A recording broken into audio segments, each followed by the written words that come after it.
morning. Please be seated. This is Judge Stickles. We're in the record in Prime Core Technologies, case number 23-11161. Excuse me. Good morning, counsel.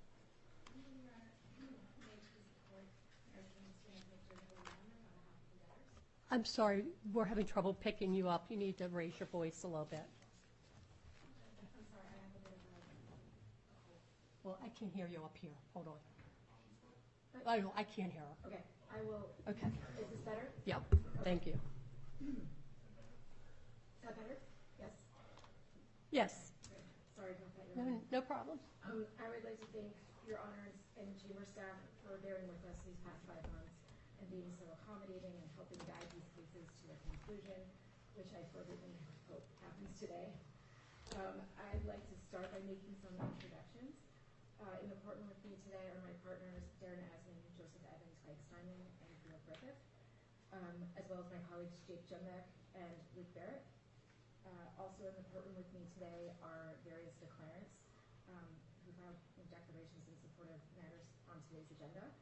Michael Weiss, one of the 3 members of our special committee, Rob Winning of M3 Advisory Partners, who's our financial advisor, also with M3, Mr. William Murphy, and Michael Ash of Galaxy Digital Partners, the debtor's investment banker, and Brian Karpuk of Stretto, the debtor's claims noticing and voting agent.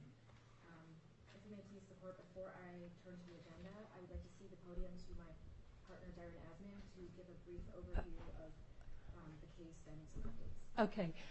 Good morning and welcome, everyone. And let me just say, I have read pleadings before the court. And before we begin, I would like to discuss generally the plan that's before the court, the debtor's path forward, and the milestones that are set forward. So since you intended to make an introductory statement anyway, I'll let you proceed forward. Sure. Thank you, Your Honor.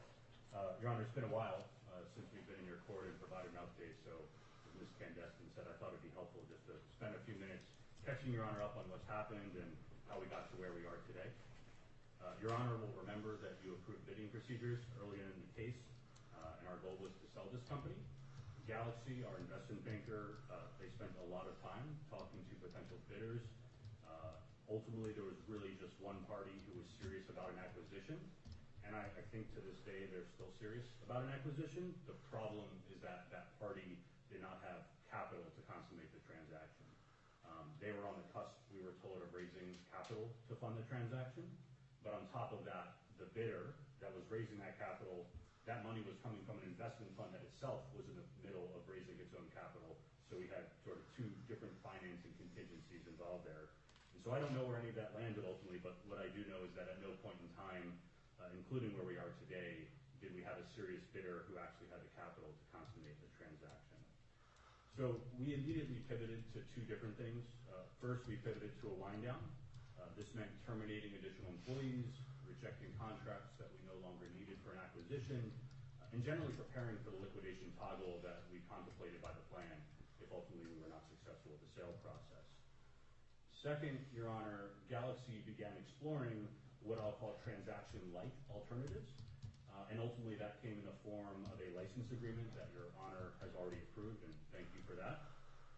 The license agreement is essentially a license to the third party to use Prime's intellectual property in perpetuity. We've told the court on several occasions the value of this company is that they put together a bunch of things that independently are not so valuable, but when put together are valuable, and that is what the third party is licensing. So that is good news and will ultimately yield the estate $2.4 million. The other good news is that this was a non-exclusive deal. So Galaxy is actually out there right now talking to others who have expressed an interest in a similar licensing deal for the same technology, and that looks promising. Your Honor, the other noteworthy item on the agenda besides plan confirmation is the DIP financing. So Your Honor, there were several ways here to fund a liquidating plan. However, along the way, one of the committee members, Polaris, reached out to us and initiated talks to provide the funding that we needed. We're very grateful for Polaris' support. They're owed more than $30 million in this case, so they have every incentive to see this case through to an orderly wind down and to pursue cause of action, and that is exactly what this plan will do. Because of the Polaris DIP, we will be able to satisfy admin expenses in full, probably just as importantly, there will be significant funding to pursue causes of action. Your Honor, we certainly would have liked to have accomplished more in this case during our short stay, but as you heard at the first day hearing from me, we were hoping that this would be the shortest crypto bankruptcy case that's happened so far, and assuming we get through today's hearing successfully, we will have accomplished that. And as you'll hear in more detail later, we have the support of the committee and also the creditors in our various classes. Your Honor, I know you had some questions. Depending on what they are, I may turn them back over to Ms. Candestin, but I'm happy to try to answer them if you'd like. Well, I guess there are multiple plans, and the court gets all of this 48 hours before the hearing. And the plan initially provided for the 3 toggles. At what juncture did the debtor pivot to liquidation? Was that the end of November? I think it was the end of November.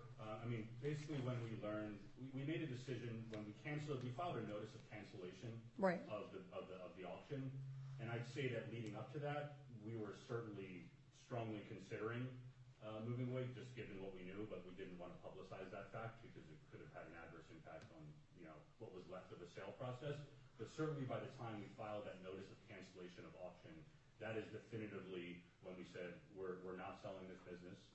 We can't afford to keep employing all the people we have employed. We need to reject contracts that we were sort of holding back if there was a buyer.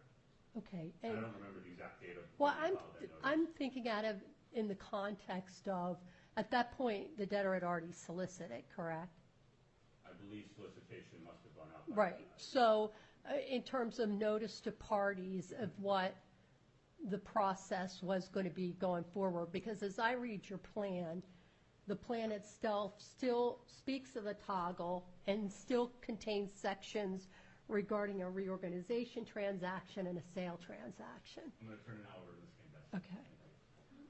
Your Honor, on November 28th, we filed a supplement to our disclosure statement. That was a week before the voting deadline, where we explained that we were pursuing the liquidation toggle and that the sale process had not been successful.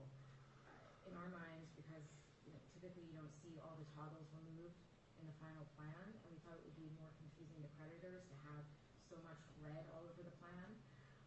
We left the plan as is and then included that information in the supplement to the disclosure statement that we filed. So I just want to make sure, because that's exactly how I read it, that it was in a disclosure statement, but nowhere in the plan does it say that the toggle is no longer in effect. No, but the plan, everybody, the voting parties did have noticed that there were multiple toggles, and any one of them could have been triggered. And so by putting the additional disclosure, which we served out in the disclosure statement supplement, that was providing notice that we were pursuing the liquidation transaction. It's our position that they always had noticed that this was a potential outcome. Okay, so let me ask you this. With respect to sources to fund the plan, walk through, I appreciate that there is a proposed dip for $3 million of that $10 million to go to funding. And I understand that there's investigations with potential litigation, clawback, D&O, perhaps the 98F wallet. So talk to me, what are the sources to fund this plan? All of the things that you just referred to, also the license fees under the Swan license agreement, the funds that we'll receive under the Audius, the Tiki Lab settlement, by liquidating the audio, and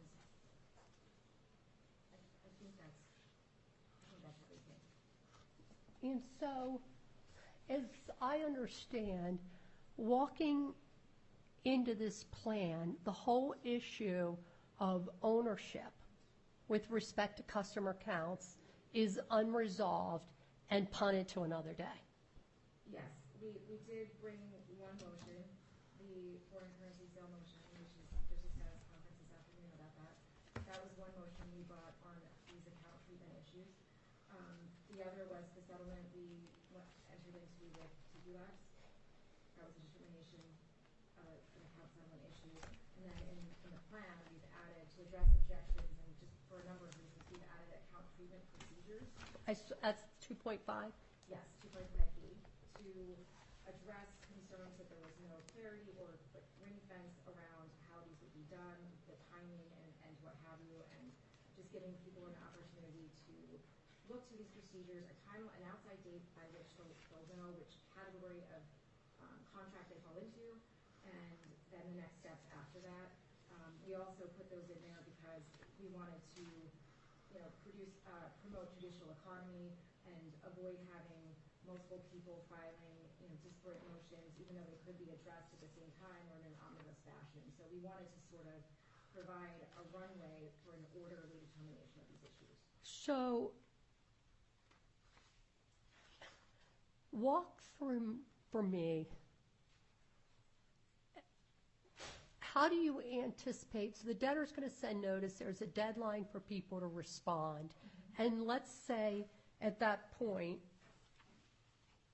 first of all, how many accounts are there to reconcile? In contracts? Yeah. Well, there are, I believe, and someone will correct me if I'm wrong, under 500 integrator contracts, and then there are 4 million individual contracts.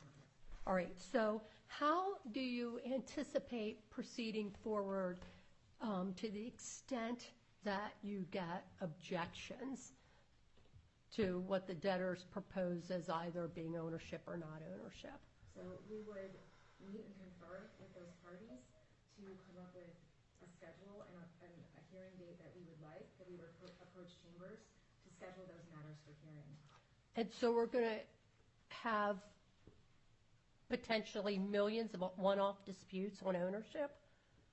I don't think I think for the most part the end user agreements are consistent. I think that the major issues are with those integrator agreements, because some are bespoke, some are strictly under the form master services agreement, and some are legacy agreements. I think the big issue is going to be sort of categorizing those and approaching those on an omnibus basis. Now the one-offs are going to come, I think, with bespoke agreements that are so dissimilar from each other that they need to be addressed individually. I don't believe that the individual end user agreements, the 4 million agreements, are going to be any different from the standard version, and if they are, I don't believe it's going to be that big of a number.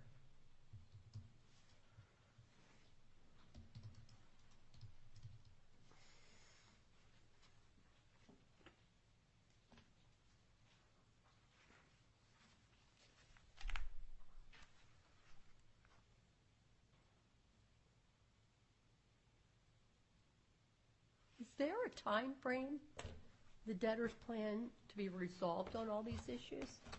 Well, largely, we have an outside date of 120 days by which the wind-down debtor will notify customers as to which bucket they fall into, and then an estimated time frame for when that decision will be made.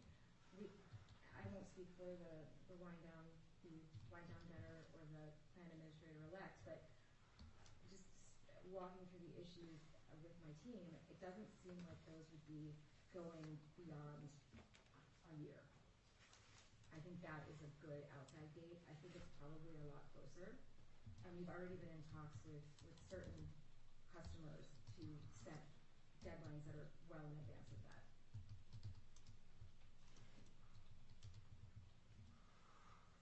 Okay. I just have one other comment before we proceed forward, and I'm sorry, but I want to make sure that I have a firm understanding of what I've read. The debtor has not done any cram-down analysis with respect to rejection of Class B. If this court accepts the tabulation that's I forget the term you use, the untreated tabulation. Is there a reason? No. But you'll be prepared to address it today?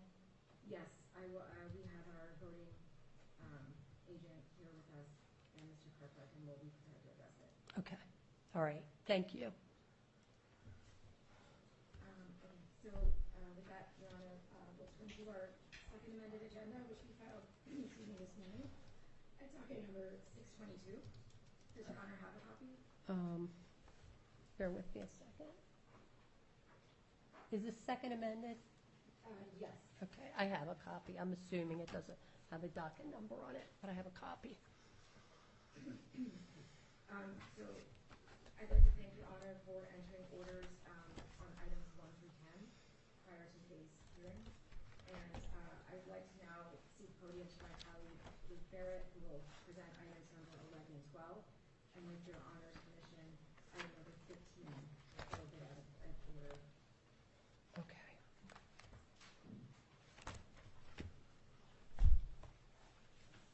Bear with me a second, Mr. Barrett.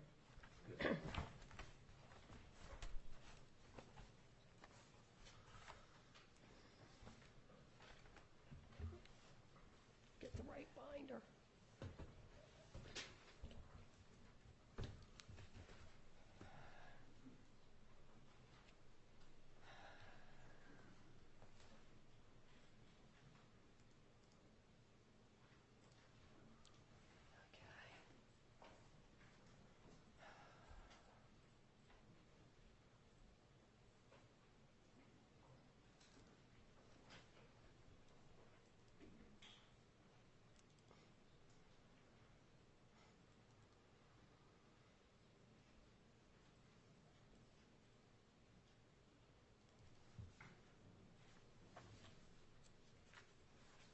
Okay, you may begin.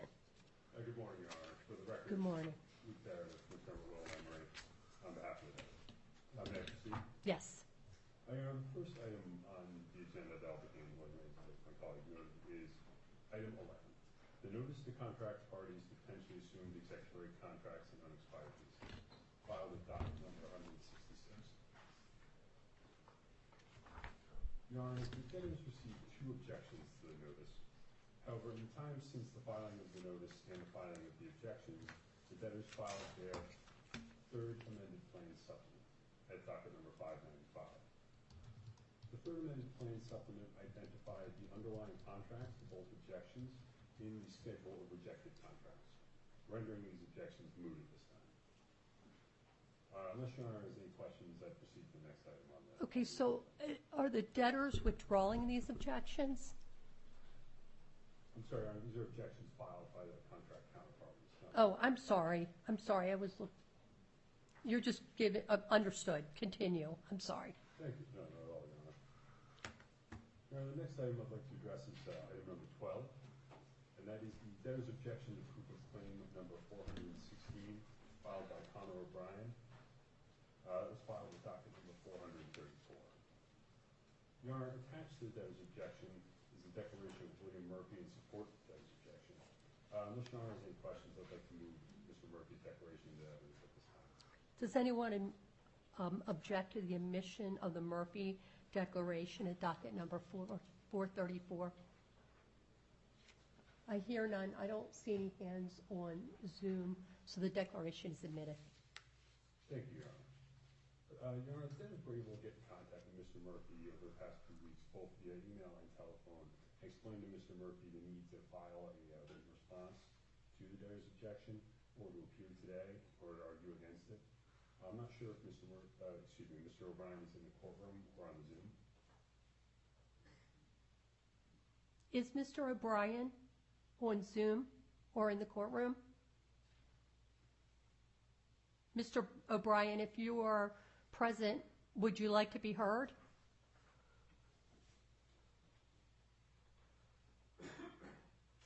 I see no hands. I don't hear any response. So I do not believe Mr. O'Brien is here. Thank you, Your Honor. In that case, the debtors would request that the court sustain the debtor's objection and disallow and expunge the O'Brien claim in its entirety. Okay. Let me ask, does anyone wish to be heard with respect to the objection to Mr. O'Brien's claim? Okay. Hearing none, I have reviewed the objection based on the evidence presented in the Murphy Declaration, and no response having been filed to the objection and Mr. O'Brien having not appeared at the hearing, I will enter the proposed order sustaining the objection. Thank you, Your Honor. Now, as my partner, Ms. Candestin, noted, at this time I'd like to take the agenda slightly out of order with your Honor's permission. Okay. I'd like to proceed with item 15 on the agenda, the debtor's motion to further amend the amended credit and interest order.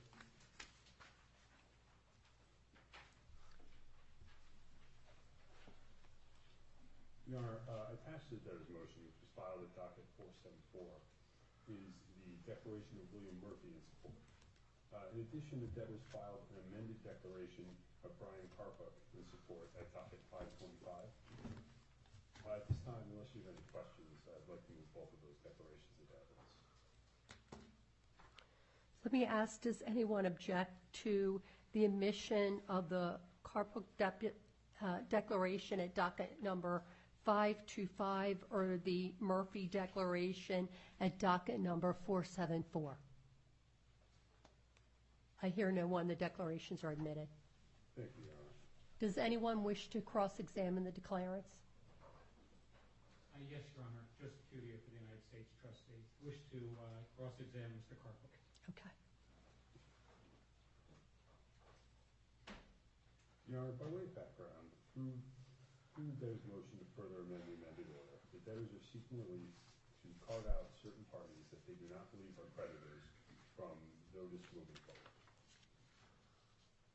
Your Honor, by way of further background, early in the case, at the interim order, document number 39, we authorized the debtors to, among other things, serve certain parties via email, which is consistent with their prior practices and the treatment of contract counterparties and customers. Your Honor, you entered the amended final order at document number 168, which contains substantially the same issue. Following the entry of the final order, in the course of serving documents, including the bar date notice, the confirmation, and the confirmation hearing notice, the debtor's claims and noticing agent identified certain service-related weaknesses. Specifically, they encountered certain undeliverable emails. Your Honor, these emails are a little over 130,000 out of 4.5 million emails that were attempted to be served in the first place, a success rate of approximately 97%. And the debtors suspect that these parties are end users, not integrators or aggregators, and frankly may be more familiar with the integrators or aggregators themselves as opposed to the debtors. There are several causes identified with respect to these issues that the claims and noticing agent found. Some of these emails have been marked as spam, some were blocked by the end users, some end users unsubscribed from the emails, and yet others had full email inboxes, improperly formatted email addresses, or had domain issues that caused rejections of the emails. Following discovery of these undeliverable email and the issues underlying them, the claims and noticing agent and the financial advisor to the debtors worked together with the debtors' employees to reconcile the service list of emails against the debtors' books and records. In doing so, they identified a number of duplicate email addresses, and the ultimate result is that they found that the vast majority of these undeliverable email addresses were not represented on the debtors' books and records. In fact, such a vast majority that 99% of the undeliverable email parties were not in fact, the debtors believe that 99% of the undeliverable email parties are not in fact creditors of the debtors. So what are they? These are duplicate email addresses. Or who are they? What or who are they? Debtors are unable to identify exactly who these parties are, but the reality of the matter is, due to the nature of the debtor's business, there were substantially more touch points and notice parties out there than there were actual creditors. To the point that, as I noted, over 4.5 million parties were served via email, when in reality only 50,000 parties, unique individual parties, were represented in the books and records of the debtors. So we suspect that the majority of these emails are either duplicates or simply parties that the debtors may have interacted with, but who do not have claims against the debtors. Well, did the claims agent have the ability to analyze and reduce duplicate emails? Your Honor, exact duplicates, yes, and I apologize if I was imprecise in my wording. What I'm referring to is parties that may have had more than one email address that still reach the same individual individual party, such as parties that had a Yahoo and a Gmail and a Hotmail. I'm just using that by way of example. Right. But they all went to the same party. So when I see duplicates in this instance, that's what I mean. So was there a way to determine if a party had multiple email addresses and one email address was successful and, for example, another was not? Yes, Your Honor, that was part of the reconciliation Okay. done by the financial advisor and the claims and noticing agent.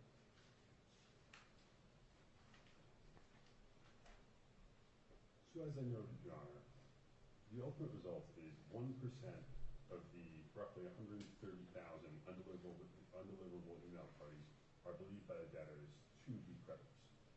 That 1%, roughly 1,300, were served by first-class mail in accordance with Your Honor's order. The debtors are now seeking relief to abstain from serving the remaining roughly 130,000 that they do not believe are creditors of the debtor's estate.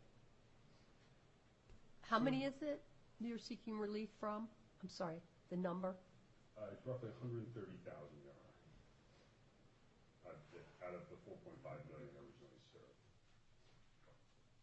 Now, serving the balance of the undeliverable email addresses would cost the estates roughly $264,000, it's estimated. At base, Your Honor, the debtors are seeking to balance the goals, preserving the value of the estates, and using these funds for asset recovery efforts and other Chapter 11 goals, as opposed to using these funds to receive the first-class mail notice to parties that they don't believe are creditors. It's the debtor's position that this relief is squarely authorized under Section 105 of the Bankruptcy Code, as it plainly seeks to further the goals of the Bankruptcy Code in preserving value and distributing that value to creditors, as opposed to using it in a way that would be inefficient. Is preserving value a higher standard under the Bankruptcy Code than due process? Not necessarily, Your Honor. However, it is the debtor's position that here, these creditors have received notice. They've received publication notice, and the debtors have attempted to serve them. However, it's also the debtor's position that these parties simply are not creditors. Let me ask you this. Did Stretto attempt to email them more than once? Like, for example, did they email them from one Stretto account, and when that was unsuccessful, set up a separate email for purposes of serving them? I was trying to understand this from the declaration. Yes, Your Honor. It's my understanding that they attempted service through a multitude of different ways within their system. Different domains? That is my understanding, yes, Your Honor.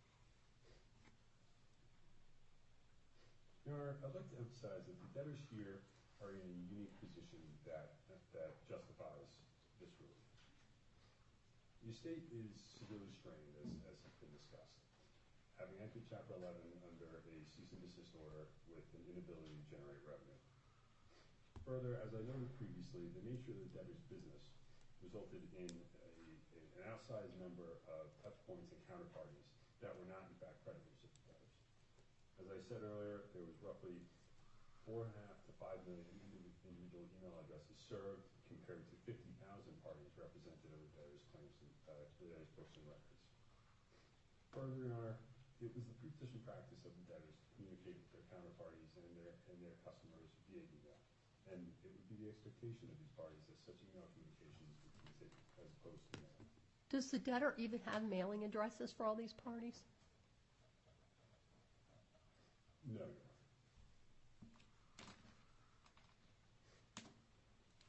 Your Honor, turning to these parties, these undeliverable email addresses, the debtor would note that, as discussed previously, some of these parties have, in fact, opted out of notice. I'm sorry, I couldn't hear you. They have what? They've effectively opted out of notice, Your Honor. They've either unsubscribed from the claims and noticing agent's emails, or they've blocked those emails, or they've flagged those emails as spam. So with respect to those parties, they have effectively affirmatively opted out of their own accord. Even parties that not opted out did receive service. The debtors publicized the confirmation. Debtors made publication notice in the national version of the New York Times. And, Your Honor, even assuming for the sake of argument that creditors do exist, which the debtors do not believe, that have not been served, the harm they will sustain is minimal, as they are carved out from the releases in the plan explicitly at Article 1.152. These parties that did not receive email service are excluded from the definition of releasing parties, and as Your Honor has recognized, parties that don't receive notice are not bound by releases. Your Honor, in light of these states' limited resources, substantial attempts to serve these people to date, and the debtors' belief that the undeliverable email addresses are not in fact creditors, but duplicate email addresses or parties that do not hold claims against the estate, the debtors submit that the equitable solution here is to permit them to forego the service and preserve the value of over $260,000 to pursue asset recovery efforts for their estates. Well, that's actually what has already happened. You have foregone the service, right? I mean, you proceeded forward, we're going to confirmation, and these parties haven't been served. Yes, Your Honor, that's correct. That's correct at the moment. I mean, the So, service has been attempted. so is this a today issue, or is this a future issue? Is this an issue that the court should address when it's ripe, when someone comes forward? Your Honor, I would suggest that it is both a today issue and a future issue. I think the question of whether service will be performed moving forward is a today issue, and whether this value can be retained for the value of the estates. I think the question of whether a creditor who comes forward later actually receive notice is certainly an issue for that time. Should that occur, which the debtors do not expect. Okay, thank you. Thank you, Your Honor. Mr. Cudia? Let me ask, does anyone else wish to be heard with respect to this motion? Before Mr. Cudia? Okay, Mr. Cudia.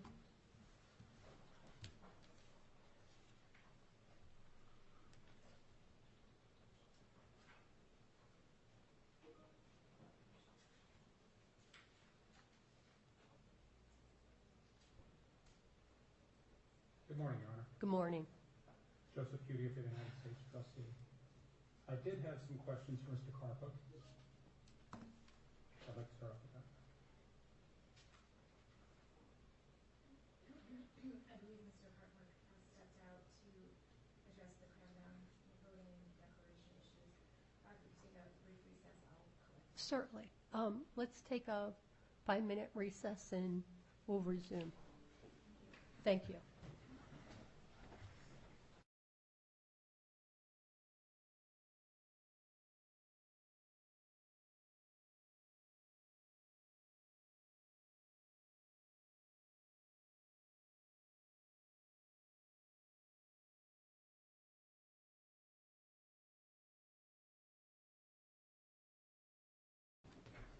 Okay, please be seated. Is the witness available? Hi.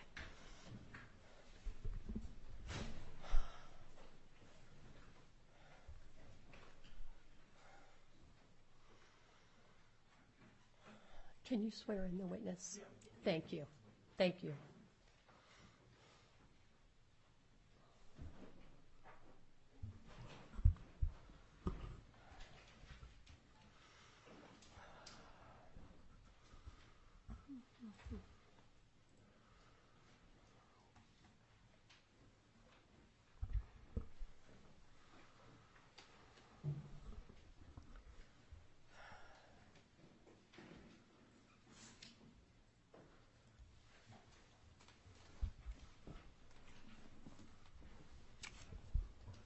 Please stand. Please raise your right hand. Please state your full name and spell your last name for the court record, please. Brian Karpuk, K-A-R-P-U-K. Do you affirm that you tell the truth, the whole truth, and nothing but the truth to the best of your knowledge and abilities? I do. You may be seated. Your Honor. Mr. Cudia. Yes, thank you, Your Honor. I'm going to be referring to Mr. Karpuk's declaration. I have a copy for him if he does not have one. That would be great. May I approach the witness? Yes. Thank you.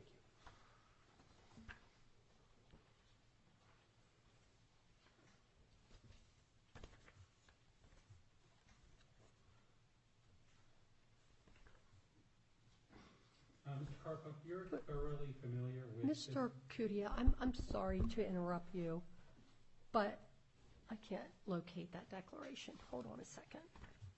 May I approach, Your Honor? I have What? a Oh, copy. that would be perfect, sorry. I was going to say, what's the docket number? But thank you.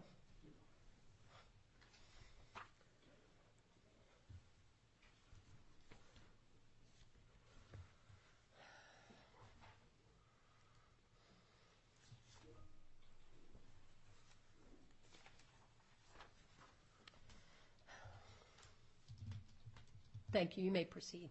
Thank you. Mr. Karpuk, you're thoroughly familiar with the declaration in the exhibits, correct? I am. If you could, I'd like you to turn to Exhibit A of your declaration.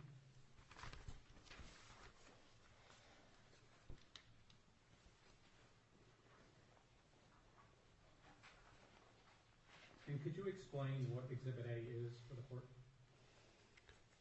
Exhibit A is a detailed list of the parties that were unable to be emailed the notice of commencement. Okay. And can you describe what each of the categories is and what they mean? Sure. Suppressed, unsubscribed means that these parties, so suppressed means the email was not attempted because of an earlier communication from that, like unsubscribed means that the recipient had previously indicated to Scredo that they wanted to be unsubscribed from future emails. Complained means that they may have responded to the email or reported to their IP, like their email provider, that they did not want to receive emails. And then invalid was, there's something wrong with the email address itself that would not allow it to be received. Unresolved means that ultimately we attempted the email, but it just kind of no real like final communication was received from their email provider as to why it could not get through. Undeliverable address formatting error, again, like a bad email address. Undeliverable invalid address, again, bad email address. Undeliverable rejected by the recipient domain, just the domain, the email provider would not accept the email from us. Undeliverable mailbox full. If you have like a Yahoo or a Gmail account, you can only have so many gigabytes in your email address, and so it would not make it. It will no longer accept emails from them from anyone. Undeliverable IP blocked, whether at the domain level or by the individual user, they did not want to receive future emails from the Stretto domain. Undeliverable suspected as spam, either the party, the recipient itself, or the email provider identified it as spam. And then undeliverable connection timeout. It's similar to the unresolved, where we would make one attempt, and then if it's called like a soft bounce, right? So if we have a bad email address, we'll get a hard bounce. It says this does not exist. If a soft bounces, it doesn't really say it can't get through immediately, and so we will attempt that usually like 2 more times over the course of the next couple days in order to try and get that email through. And then connection timeout, and ultimately we reach a point where we no longer make attempts. Thank you. That helps a lot.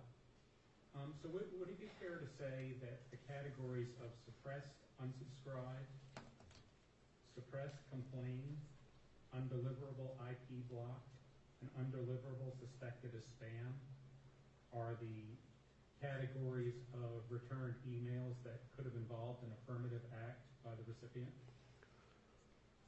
Suppressed unsubscribed, suppressed complained, potentially rejected by recipient domain, suspected as spam. Yes, those would be the ones. Thank you. Can you please go to Exhibit B?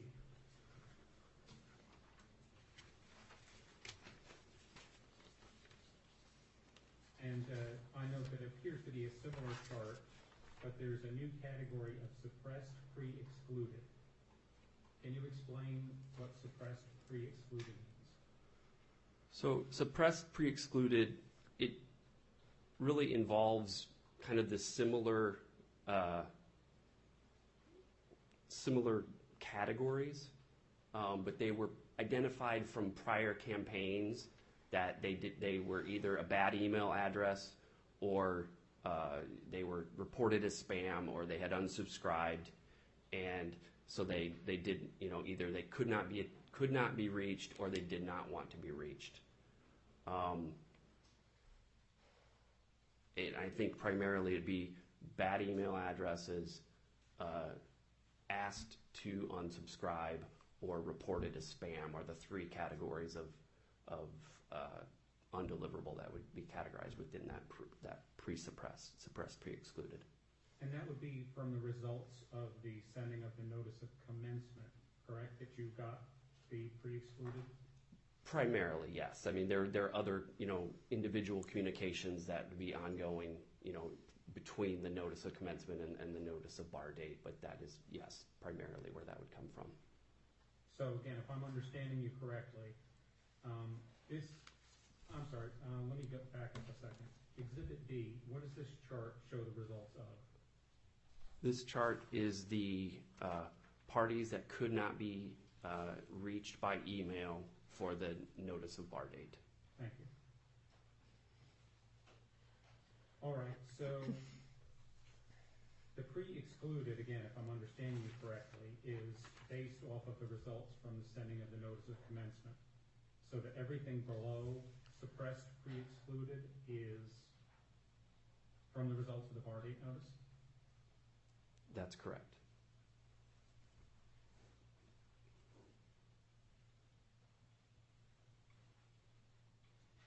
And would that description hold the same for Exhibit C?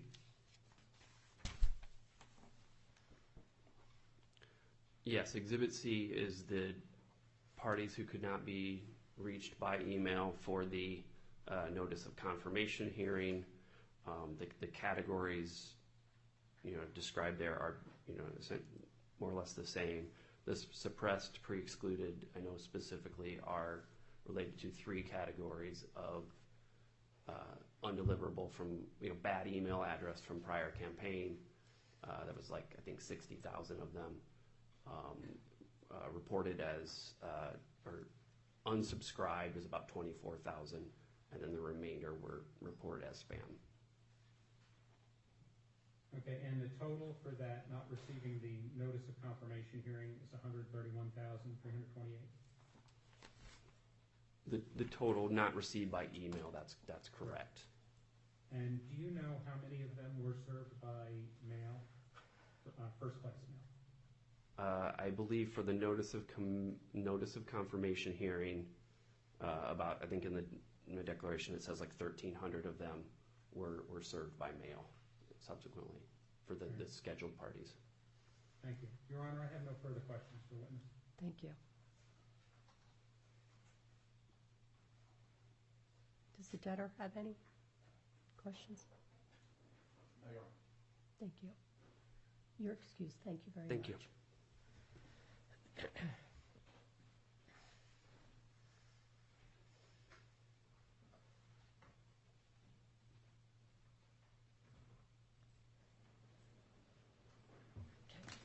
Yes. Thank you, Your Honor. Again, for the record, Joseph Curry, trustee. Excuse me. The Supreme Court in Mullane v. Central Hanover Bank and Trust held that due process requires notice reasonably calculated under the circumstances to apprise interested parties of the pendency of the action. Now, in a bankruptcy context, Bankruptcy Rule 2002 is the primary rule dealing with notice. It requires notice by mail to all creditors of several items in the bankruptcy case. Among those are notice of commencement, bar date notice, confirmation hearing notice, and the supplemental notice. And that makes sense, as the claims bar date and the confirmed plan are intended to bind all creditors, and creditors cannot be bound if they don't receive notice. Here, all creditors, per the testimony of Mr. Law at the August 25th hearing, are some 5.4 million customer parties. Per the final matrix order in these cases, the debtors received permission of the court to serve notices by email for customers that did not request delivery of hard copies by mail. However, if a notice email is returned as undeliverable and no working email address can be located, that party must be served by traditional service methods, including first-class mail. What happens if there isn't a mail address? Counsel just told me they don't have mail addresses for all these parties. I believe the order says for those whose addresses can be found. So in a case where the debtors have a physical address, they would need to serve them by mail. If they don't have the address, publication notice suffices. Undeliverable or bounce-back emails are not a new phenomenon. Here, approximately 3% of the email addresses that the debtors had for their customers were undeliverable. In other words, this problem was foreseeable and to be expected. Mr. Acudia, how is this any different than U.S. mail service of a notice of confirmation or solicitation or confirmation hearing in which a debtor serves the notice and the debtor receives mail is undeliverable or never receives notice whether or not it's confirmed or received? Well, in the case, in the context of email, I'm not sure that if it has, I'm not aware that the jurisprudence has really caught up with email. People have multiple email addresses. They change email providers. Again, I'm not sure, again, that the law has caught up with that. I can see where there may be some parallels, certainly.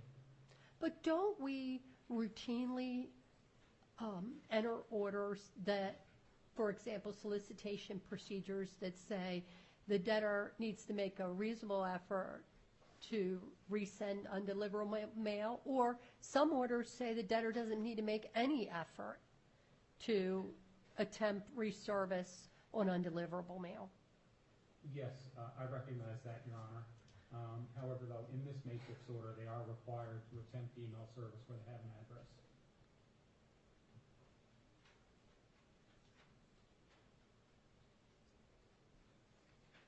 So let me ask you, is your concern here that the court is being asked to modify an order that was entered early in a case that set forth procedures, or is your concern here that actual mail service should be effectuated? Our concern is notice to affected parties. It was, obviously the court entered the order authorizing email service. Our concerns are, well, we do have a concern actually about what the reconsideration of the matrix order. But primarily it's notice. It's notice to parties who may have a claim against the debtors. So I guess here's my question back to you. You started this by saying due process requires notice notice reasonably calculated under the circumstances. Yes. So under the facts of this case, the circumstances of this case, and I think we both agree this is unique industry. Don't we have evidence that service here is electronic? Isn't that the notice here that would be reasonably calculated under the circumstances of this case? It may very well be, Your Honor. As has been stated earlier in this case, the parties dealing with crime have agreed in most cases to service by email. And as I understand it, that's at least part of the reason that email service has been authorized in the crypto cases. Again, here, it's really a concern about notice and about parties that may be out there that may have changed their email address, their email provider may have gone down, they may have switched email providers, and it's not getting notice of the case and not getting notice of what's going on in the case. How's that different than people who move and don't provide an email address? I mean, a post office box or address, mailing address. Sure. As far as a mailing address, people do have forwarding that they can use. Also, at least I know from my personal experience, I change email addresses more often than a physical address change. But again, I believe it's an area where the jurisprudence is not fully developed. I don't disagree with you. On that, we can agree. Yes.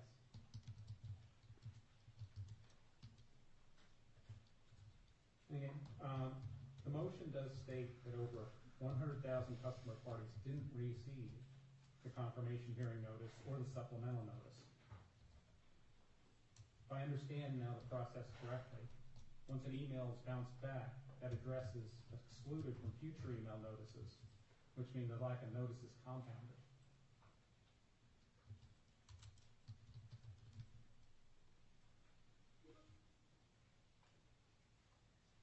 The debtors are now requesting court permission to serve by first class mail those undeliverable parties who the debtors believe are actual creditors. And they base that request on cost, the number of service parties as compared to scheduled creditors, potential refusal of service, and the publication notice. And I'd like to look at those in reverse order. It's well established that publication notice is insufficient where a party's address is known to the debtors. In fact, the Supreme Court in City of New York versus New York, New Haven, Hartford Railroad said that much. Publication notice cannot substitute for other forms of service when the party is known to the debtors. Refuse service. In paragraph 35 of the motion, debtors assert that the unscheduled, undeliverable email parties have effectively opted out of receiving notices in these Chapter 11 cases, some even doing so twice. Again, looking at the claims agent declaration, that appears to be a small percentage of those that can be verified that took some kind of affirmative step to decline service.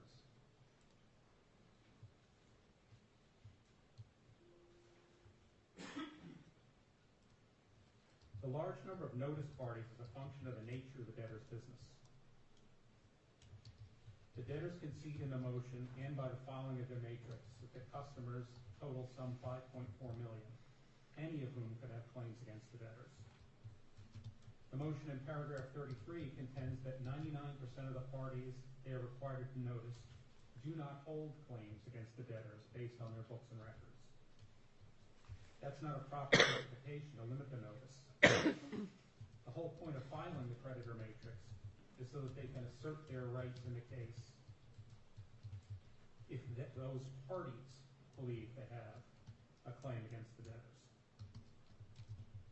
The creditor matrix would be unnecessary if pool of potential claims was solely determined by what's in the debtor's books and records.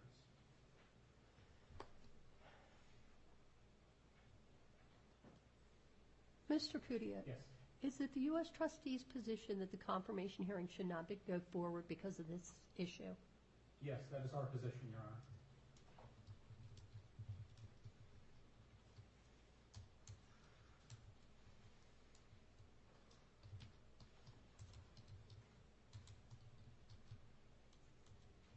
I do acknowledge that in the most recent version of the plan, the definition of releasing parties has been modified to carve out the undeliverable email parties from the releases, which is helpful, but they likely would not be bound anyway if they didn't receive notice. Further, the debtor should want all the customers bound by the bar date and the plan for finality. On to cost. When the debtor sought to serve parties by email, they estimated the cost of even just serving the notice of commencement by mail would cost the debtors $10.2 million. Serving all of the all-creditor notice by email has undoubtedly saved the debtors millions. Saving money for creditors is not a bad thing. However, there are certain costs that are incurred when running a bankruptcy case. One of them is the cost of providing required notices. These same cost pressures exist to a greater or lesser degree in every Chapter 11 case. And by the way, the relief already granted in this case, the debtors have reduced the number of parties to be served by traditional methods by 97%. The additional expense is unfortunately necessary to ensure parties get the notice they're entitled to under the rules in the code.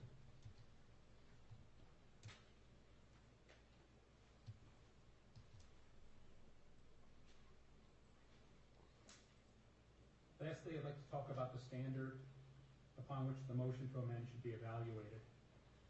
The U.S. trustee believes it's Federal Rule of Civil Procedure 60, titled Relief from a Judgment or Order. And among the grounds listed there for relief are mistake, inadvertence, surprise, or excusable neglect, newly discovered evidence with reasonable diligence could not have been discovered in time to move for a new trial, fraud, misrepresentation or misconduct by an opposing party, the judgment is void, the judgment has been satisfied, released, or discharged, or any other reason that justifies relief. Now, the final matrix order in this case was the subject of a contested hearing, and the debtors did receive the relief they requested. Now the debtors want relief from the resulting order. The only provision of Rule 60B that, in our opinion, could conceivably apply is B6, any other reason that justifies relief. However, even that provision requires some, and I quote, extraordinary circumstances where without such relief an extreme and unexpected hardship would occur. That's Satterfield v. District Attorney, Philadelphia, 872 F. 3rd, 152, 3rd Circuit, 2017. Could you repeat that site, 876? Sure. 872 F. 3rd. F. 3rd, 152. Thank you. And the precise is the pin is 158. Thank you. Here, some level of undeliverable emails was entirely predictable. In fact, it should have been expected, and the final matrix order made provisions for that. It's far from an extreme and unexpected hardship. The U.S. trustee asked that the court deny the requested relief and enforce the existing final matrix order, and delay confirmation of the plan until such time as all parties who are entitled to notice receive same. Thank you, Your Honor. Thank you.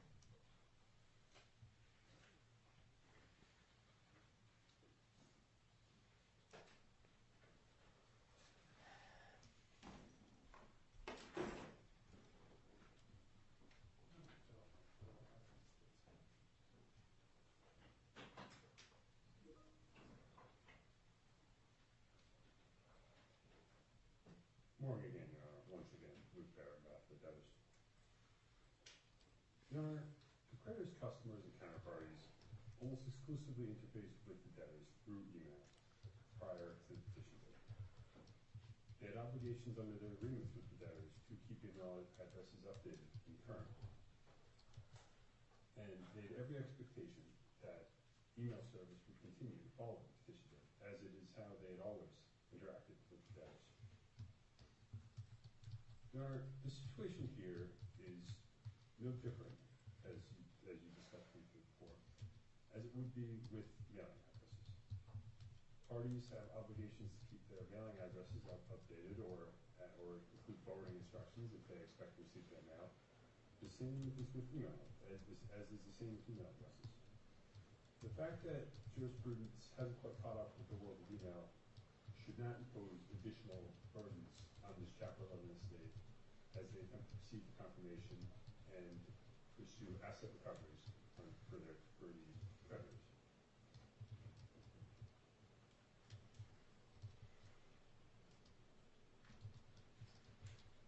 I'd also like to address, Your Honor, you heard about the exclusion of certain email addresses after they initially failed.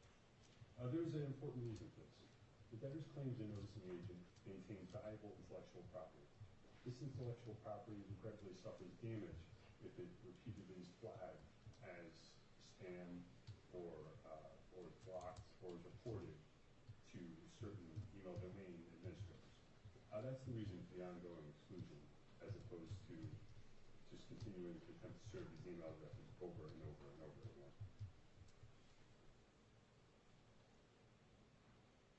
How many, excuse me, I'm sorry, how many mail addresses do you actually have out of the 130,000 customers who email wasn't provided? Or the email was not effective, I should say?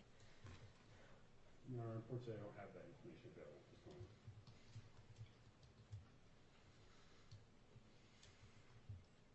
Now, ultimately here, we're looking at the threat of real harm today to the debtor's estates in the amount of $264,000 if they serve these parties moving forward, who they don't believe are creditors and they don't believe have claims against the estate, compared against creditors that, as was noted, will not be bound if they do not actually receive service and they can seek relief at a later date.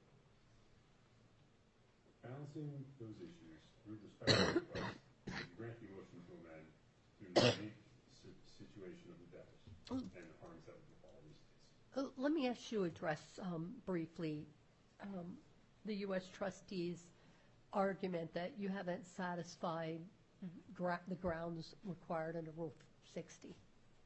Yes, Your Honor. It remains the debtor's position that this relief is squarely within Bankruptcy Code Section 105, and the court's inherent equitable authority and authority to address its own orders and jurisdiction within its own orders. That being said, assuming that the U.S. trustee is correct, we would argue that there is in fact new information that has come to light in the time since the original amended order was entered, as the analysis that the financial advisor and the debtor's claims noticing agent undertook revealed the realization that the vast majority of these parties likely are not creditors. We'd argue that, so partially we'd argue that there has been a change in the situation and new information has come to light. And further, we'd argue that there is a substantial hardship that is going to befall this estate absent this relief. And we'd argue that it satisfies under those grounds as well. Let me ask you, did at any time the company try to serve from its domain, from an email address that obviously, if that is in fact their course of dealing, did they ever try emailing from that domain? No, I don't believe.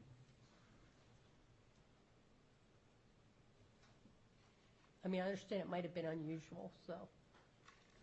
No, I don't believe the company did attempt service from its domain. However, I would note that all addresses were received from the company, and again, the company's agreements with creditors required creditors to keep, with counterparties, required counterparties to keep their email addresses updated. Okay, thank you. Thank you, Your Honor. Your Honor, we did not file any papers in connection with this. Would Your Honor entertain a brief argument from me? Understanding? Yes, brief. Brief. Robert Starr from Brown Rudnick on behalf of the committee. It's a threatening situation that we find ourselves in right now, so forgive me, and thank you for allowing me to speak, because this is big. And the key to all of this, I think, Your Honor asked the question, I think fairly bluntly, is sort of a contextual contextualization of this issue on notice. We've had a couple of different issues now on notice, and so I'm a bit worried about it. So I just wanted to allow me. I remember Mullane from law school, and the zillions of times I've heard it cited since. It's a bit of a dated case. 2002L talks about publication notice as applying in bankruptcies as well. We did both here, email and publication notice. But forget that for a moment, Your Honor, because I think we forgot what this case is somehow in this discussion. Okay? This is a company that does not make widgets. It was a depository company for digital assets, and it stopped doing that a really long time ago. It ceased doing business, and a receiver was appointed per Nevada law and Nevada system in June of 2023.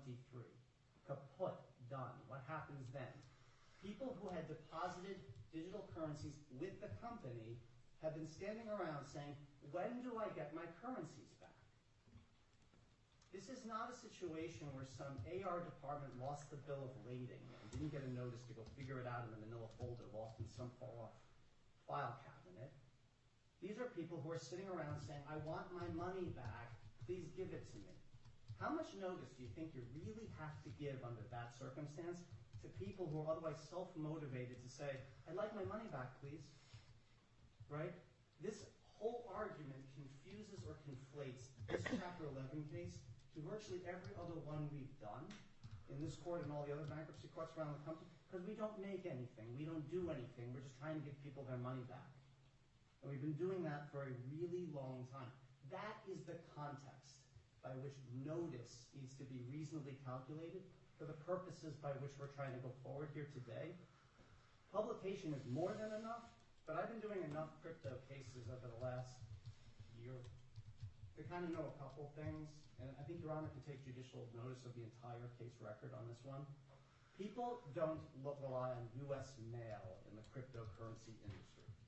They communicate with each other by electronic means, Moxo and Slack and email. And if, in fact, you went ahead and you dotted the I that's being requested right now and sent U.S. mail to these people, my presumption is they won't read it because that's not how this industry moves. That, too, is the context by which we have to evaluate stopping everything right now over the dotted I because the rule says, other than 2002L, that we should be sending things by mail. Electronic mail is how this industry operates. If it fails because they don't want to receive the email, that's not the debtor's fault. It's still trying. It's just probably not really a creditor, as the debtor is saying, that they're getting spam notes. So are we really going to stop this case over the notion that the electronic mail, the preferred way that the industry communicates, in a situation where people are sitting around waiting to get their money back, and there is no situation of the failed bill of lading that was lost in the manila folder? Are we going to stop it over that? Respectfully, Your Honor, that is the context of Mullane. That is more than sufficient with what's been done today. Anything further? No, thank you. Anything further? I'm going to take this under advisement. When we take a lunch break, I'll rule after lunch. I think we can move ahead with the claim issues.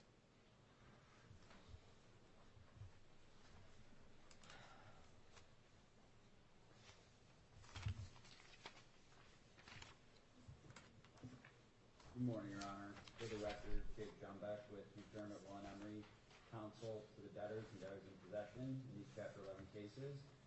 I will be taking up item numbers 13 and 14 on the second amended agenda. And if there's time before the lunch break, also item number 16, debtor's motion for post-petition financing, but understand timing might be getting tight to pick up that one beforehand. With respect to the claims objections, for context, Your Honor, around the bar date, the debtors received a large number of claims for which they had basically zero information. And in connection with the 3018 motion that Your Honor already granted, the concern was an outsized impact on the voting results. Folks that we did not know really who they were, did not have records of. The concern was that this could materially affect the voting in an adverse way. So stemming from that, the debtors, in connection with their advisors, undertook an extensive evaluation of the proofs of claim that were filed, as well as trying to reconcile those with the debtor schedules and their books and records. That led to the filing of the debtor's first substantive omnibus objection to certain filed proofs of claim, which is located at docket number 435, that is the sealed version, as well as a redacted copy located at docket number 436. In connection with the first omnibus objection, attached as Exhibit A was a proposed order sustaining the objection, and attached as Exhibit B was the declaration of William Murphy from M3 Advisory Partners, LP, the debtor's financial advisor. In his declaration, Mr. Murphy outlines the process and review the debtors conducted to reach that conclusion. Mr. Murphy is in the courtroom and is available to answer any questions. At this time, I would move Mr. Murphy's declaration into evidence. Does anyone object to the admission of the Murphy declaration into evidence? I hear no one. I see no one on Zoom. Thank you, Your Honor. Before I get into the relief that we're seeking, we did receive a number of responses, both formal and informal, to the first omnibus objection. The debtors were able to resolve some of those. We were not able to resolve all of them. And as I will explain later, we are going to seek to withdraw with respect to the unresolved ones for a later date for reasons that I will explain. Well, you know what? I think I should interject here because I have substantial issue with the first omnibus claim objection. Sure. First of all, I want you to be aware that we have local rules that govern claim objections. And first of all, Local Rule 3007-1E, 3D, requires that the exhibits, the claim objections, be alphabetical. Last name of claimant or the name of the entity. This exhibit is not in alphabetical order. Local Rule 3007-1F provides that an objection, which is based on substantive ground, not contain more than 100 claims. Exhibit 1 has 482 claims, Exhibit 2 has 93 claims, and Exhibit 3 has 86 claims. That's 661 claims in one claim objection. The claim binder that was provided to the court is redacted. We can't even read claim names to correspond them to the people. The electronic claims have identification numbers. It's a PC number, PC followed by a number, which is not the claim number of the proof of claim. So we can't even review these claims without being able to track the proof of claim numbers. Each claim, some of these don't have a proof claim number, they just have a PC claim. Others don't have a claimant name on them. So importantly to me, what was served on claimants? Because I have no idea when I look at this claim objection how I find myself in here if I'm a claimant. So taking each of those in turn, and again, apologies for our inadvertence and frankly not being diligent in our process. Taking each of those in turn, with respect to Exhibit 1 and the large number that you mentioned there, I think a large part of that is born out of the fact that with respect to a number of the claims that are really attached to the back of them, if the judge will notice, many of those are filed by, yes, different individual names, but they're all also located at the exact same address and filed on or about within several days of each other. And if the court will also notice, though the amounts asserted in those proofs of claim are just below the convenience class amount that is in the debtor's proposed amended plan, and those claimants, debtors within that class, are entitled to a 70% distribution outright.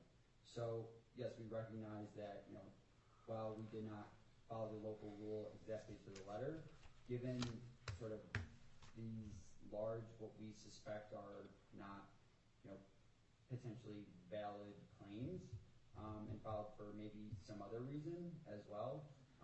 In the rush of a judgment call, we decided to include them all right there on the exhibit, just for completeness, so the court could really see the situation that we are trying to assess and dig through. With respect to the binders that were delivered, Well, I want to know, importantly, before I can go anywhere, because we're back to a due process issue here. I understand the importance of getting this case through. I appreciate all of that, okay? But what I want to know is, what did these claimants get so I can determine whether or not they even had notice of a claim objection to object? Because some of these things, when I look at them, I can't tell. If I got it, I don't know what the claimant got if they can find themselves in here. Did they get this entire document electronically, like what I received? I don't know electronically how many gigabytes this would be, but did they get a 5-volume document? No, Your Honor. Our understanding is that they received the first omnibus objection with the unredacted versions with the exhibits attached to them, notifying them that there is an objection to their proof of claim. And so did they just get did they get the objection with their proof of claim specifically, like customized? Or did they get this objection with everybody's, and then they had to electronically go through it and find where their claim was? No, Your Honor. They received an email, excuse me, where it was highlighted where in the exhibit they were located. We did not serve the redacted exhibits on all the parties. We served the objection, and then the claim agent sent an individualized email explaining we're objecting to your claim. Here's where you find it on the schedule.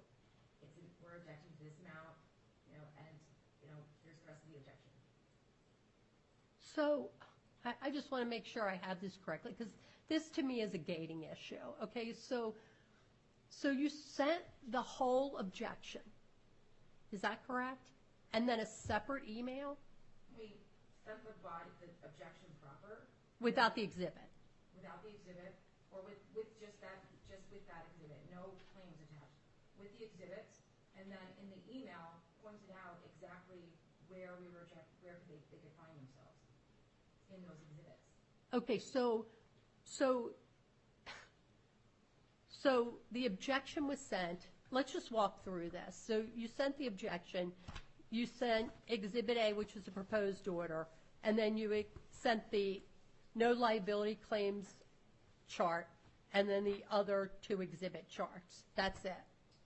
And then a separate email, or same email, was sent saying, here's what? Here's where you can find yourself on the exhibit. Please have notice we're objecting to your claim. You can find it on this exhibit at this line. So was it a link to it? How did they get to the exhibit itself? I believe.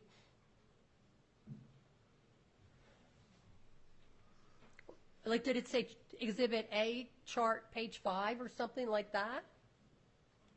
So I got an email explaining where they were listed on the objection, and it's a customized email with only the details of their proof of claim and the objection details, and a copy of the redacted docket link. So it was by hyperlink. Okay. I mean, this is another reason our local rule also requires that you attach to the back of claim objection a chart that indicates the claimants where they can find their claim within the exhibit.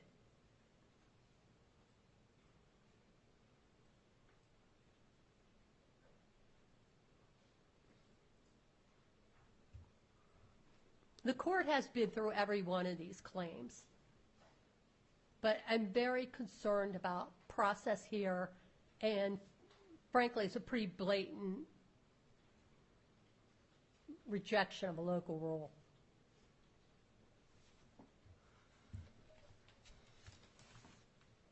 Again, our apologies, Your Honor. In the rush, we definitely were not as careful or as diligent as the local rules required. With respect to the binders that were delivered to court, our understanding was we had provided the unredacted copies to our servicer in that regards. Apparently in the line of communication, one copy that was not supposed to be in there ended up being the one that was printed off and delivered to the court. Did you get any rejected emails on the claim objection? Not as far as I know, Your Honor. And to that end, we did receive responses from several of the claimants whose claims we did object to. So our understanding is that, to an extent, the process did work and that the affected creditors did receive notice. Does you as trustee want to be heard on this?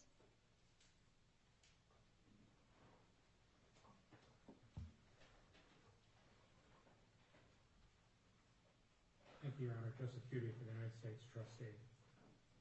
Again, it comes back to also the failures of the bar date notice. And that's the second, if Mr. Carpook's declaration, that refers to parties that did not get the bar date notice. Well, if they don't get bar date notice, they're not bound. Right. You're only as good as the notice you give. Yes, Your Honor. Again, I have to confess that that was something that I missed as well, the not complying with the local rule. I'll try to be a little more diligent with that with the court. Thank you. Okay.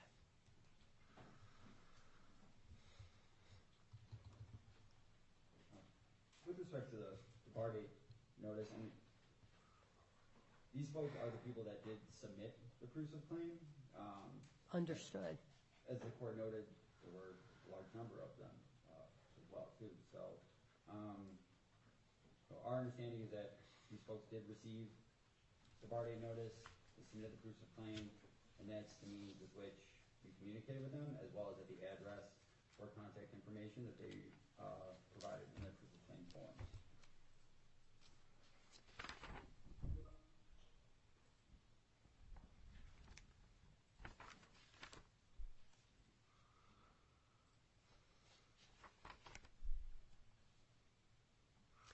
Are there any of the claimants on the phone today to be heard with respect to this motion, this claim objection, excuse me? Yes, ma'am, I'm here. Yes, Your Honor. Can you identify yourself, sir? Yes, Your Honor. My name is Shyam Sundar, and I am on docket number 529, 530, and 531.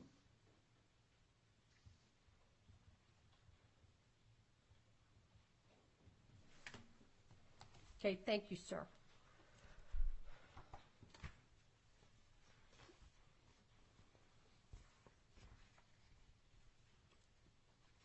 Is there anyone else? Your Honor, it's Martin Beeler from Covington and Burling for ZAP Solutions, a creditor. And I want to say the debtor, we reached out about potential problems with service or late service of the objection, and they've been good enough to adjourn the hearing on our claim. Okay. But just to let you know, in terms of the issues that have been discussed today, knowing that my client received a particularized email, they looked into this. They received a printed, a hard copy notice that appeared to identify a different individual claimant and not my client. So that's the extent of the notice that we're able to provide any info on here. Okay, thank you, Mr. Beeler.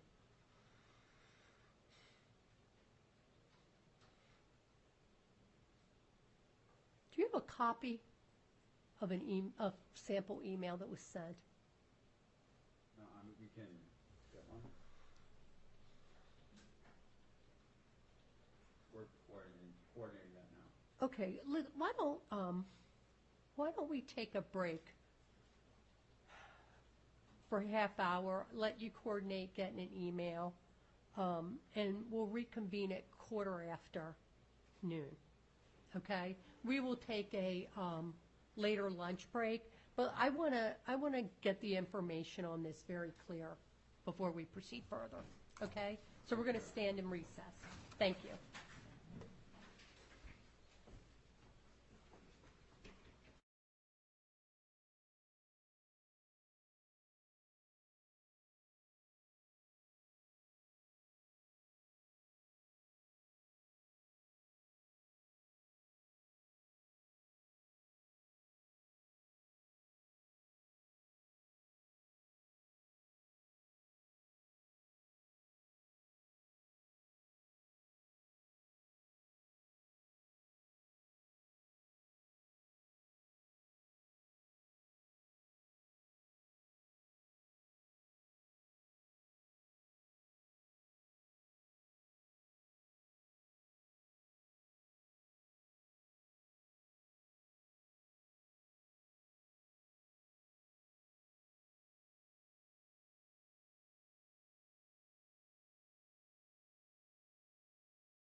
afternoon.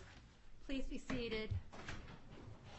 Good afternoon, Your Honor. Okay, let's proceed with the first claim objection, and I'll see where I am after I hear some of it.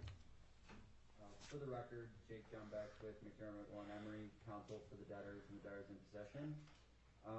So just to circle back on some of the issues that we left off with, we received the customized emails from Stretto, the claims and noticing agent. We forwarded some of those to Chambers. Did Your Honor have a chance to review those or see those by chance? I did get one. Okay. And maybe when you put your witness on, he can actually go through this for the record. Yes, we have Brian Kupuk here, and he is ready and willing to testify, so that would be helpful. I'm going to cede the podium to my colleague, Joseph Evans. Okay, thank you. And just for the claimants who are on Zoom, you'll have your opportunity to speak and as we move forward. I didn't want you to think when I called on you earlier that was your only opportunity.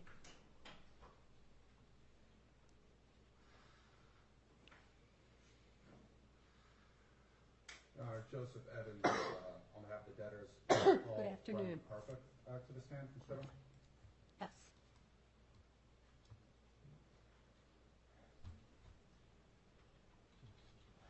He's still under oath, right?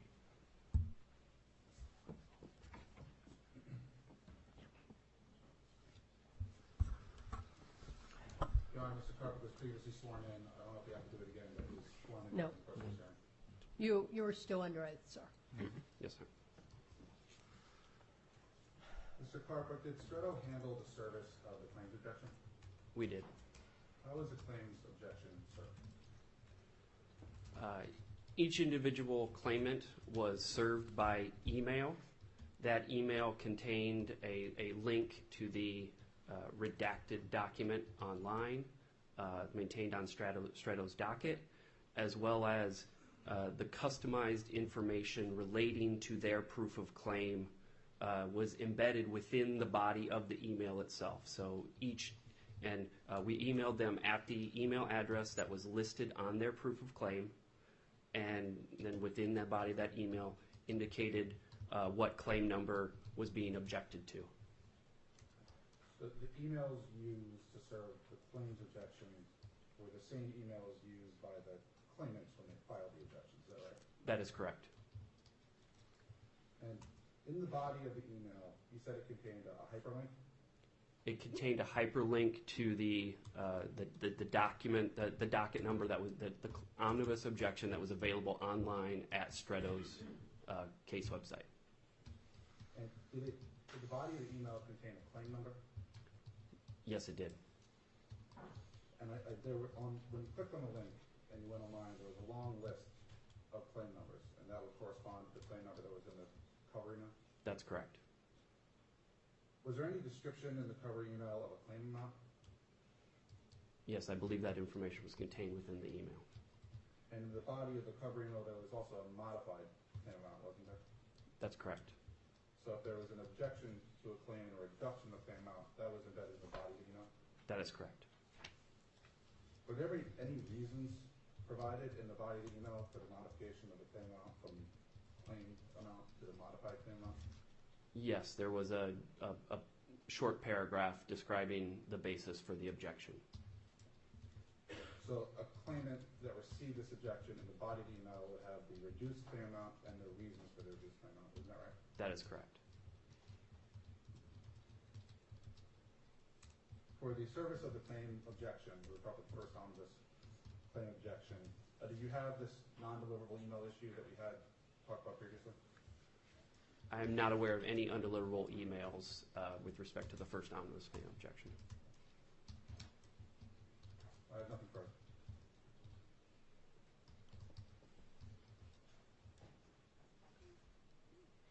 Does anyone wish to cross-examine the witness? Let me ask for those on Zoom, because claimants who are pro se can appear by Zoom. Is there anyone on Zoom who wish to cross-examine the witness? Yes, Your Honor. Okay, sir, can you identify yourself? Yes, my name is Shyam Sundar Aswadanarayanan, and I'm on docket 529, 530, and 531. Okay, did you have questions for the witness? I do have a question, a brief question, as to why the initial notices that I received would go in spam when previously when I had corresponded with the debtors, none of them would go into spam. It's only the court notices that would go into my spam and nothing else. Is there an explanation for it? Your Honor, objection, lack of foundation for this particular witness as to the spam box, but if he knows information. That's an individual email provider or recipient issue, right, as to why they would, mark one email spam and a different email as not spam. Okay. Thank you. Sir, is there anything else for the witness? That's all I had, Your Honor. Okay, you will still get a chance to speak, sir, but I just want, is there anyone else who wishes to cross-examine the witness? I have a question for the witness. There was a comment made earlier about, wrong information being sent to the wrong claimant, like the wrong claimant being referenced in an email. What type of procedure did you have in place for ensuring that the correct claimant was identified with an email? Are you familiar with that situation? I'm not familiar. We were attempting to look into it based upon the comment earlier,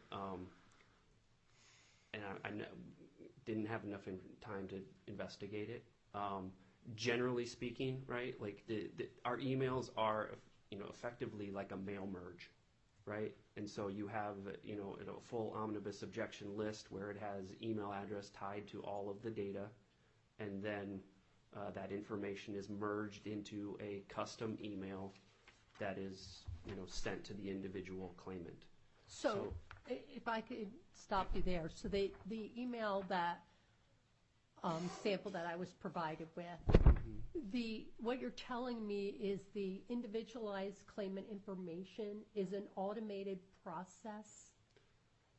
It's manual in that it is the file is prepared manually by Stretto or the debtors or financial advisors, right?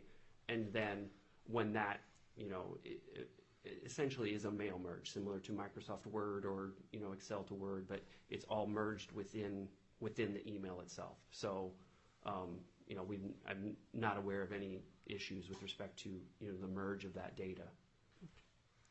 And the data that was set forth in the email, am I correct that it is essentially the extracted Exhibit 1 information with respect to that particular claimant? That is correct, Your Honor.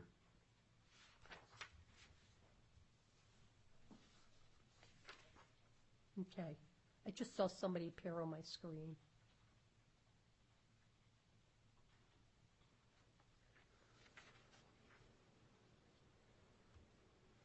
I think you might answer this, but I just want to make sure, are you aware of anyone other than the reference made at this morning's hearing about notice or a mix-up with the claimant? I am not aware of any mix-up.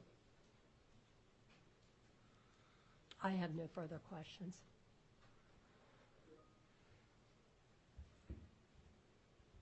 I do. Actually, I'm sorry. I have one more question. So if a claimant files 4 claims in this case, did they get 4 separate emails? They did. Okay. Thank you. Your Honor, we have no further questions for this witness, and so unless there's cross, I'll cede the podium to my colleague. Is anyone else wish to cross the witness? You're excused, sir. Thank you, Your Honor.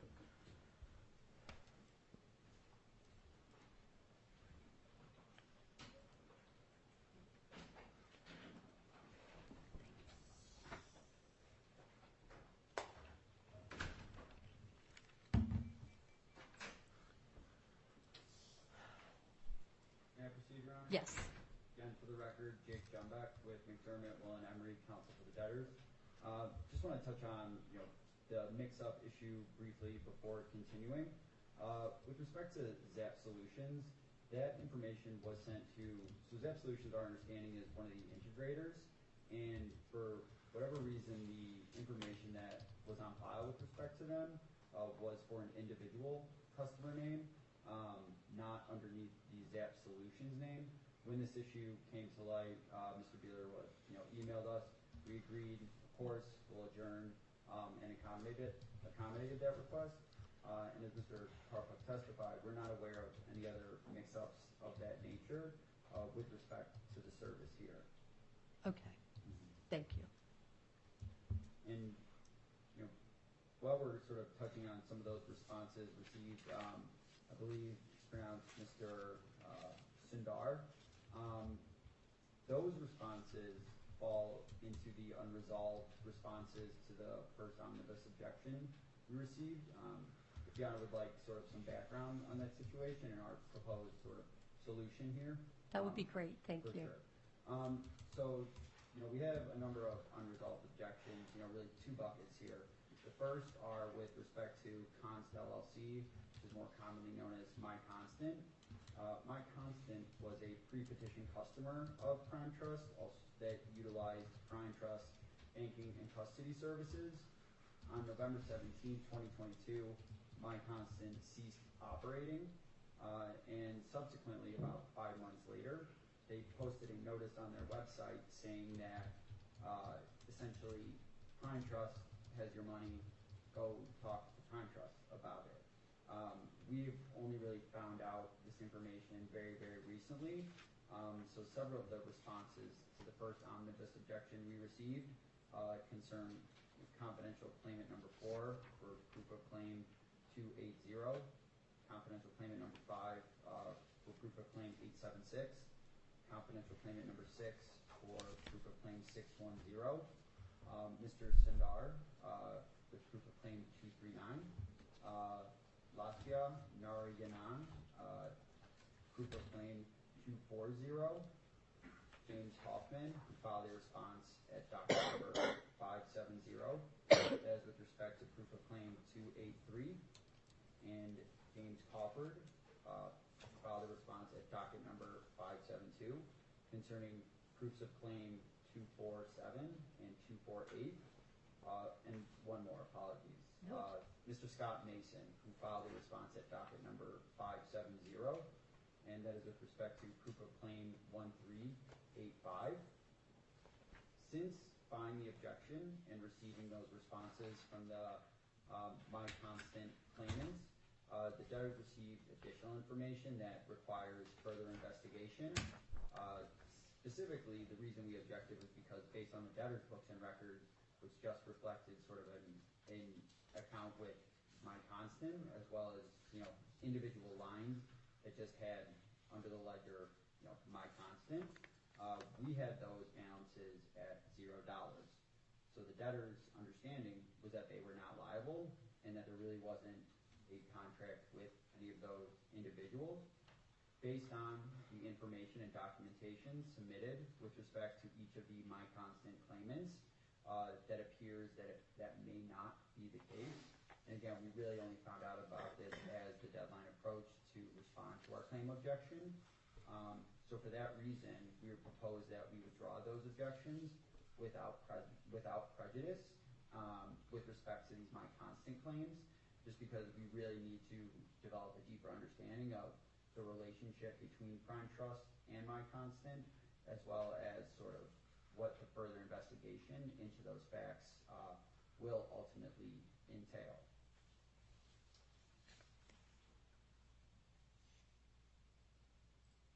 Have you discussed that approach with the claimants? We did reach out to them. A couple of them did agree to, initially we proposed to adjourn, and several of them were agreeable to that, several were not. And based on the information that we have, and clearly there just needing to be more of an investigation, we determined that it was in the best interest just to withdraw without prejudice at this point. Okay, well, let me ask you, as I reviewed these exhibits, there are a couple other My Constant claimants identified. What are you going to do with those? Are they also going to be, Yeah, we can, put them in the same bucket? yeah, we'll put them in the same bucket as well.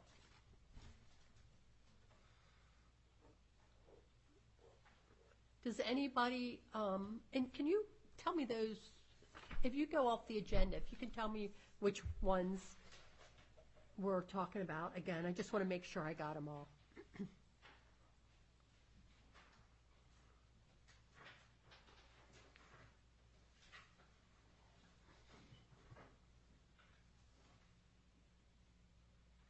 Squaring it away with my notes Nope. here momentarily.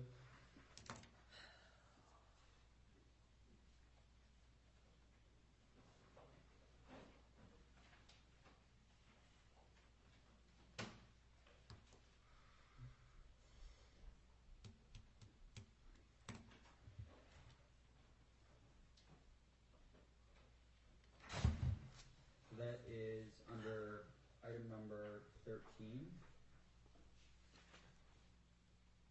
lowercase f, lowercase g, Mm-hmm. lowercase I,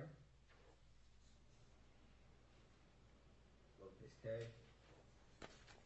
lowercase l, lowercase m, lowercase n, lowercase o, lowercase p, lowercase q.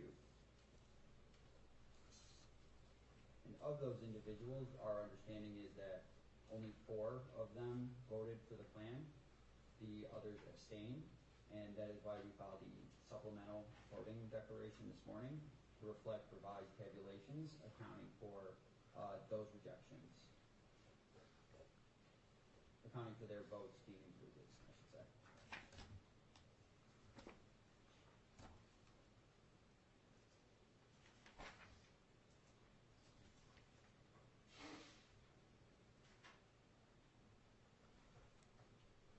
Okay, does anyone wish to be heard with respect to the debtor's proposal to withdraw its objection with respect to the my constant claimants, both the ones identified here today and others set forth on the objection? Your Honor, I would wish to be heard. My name is Shyamsun. You may be heard. So my response here is that the debtors contacted me yesterday through their counsel, and they said they wanted me to postpone the hearing to January the 17th, and I was not pliable to that because of the simple fact that they gave me hardly any notice. It was just one date before, and I had tried to talk to them several times in the past. The issues have been ongoing for over 1 year right now with the debtors.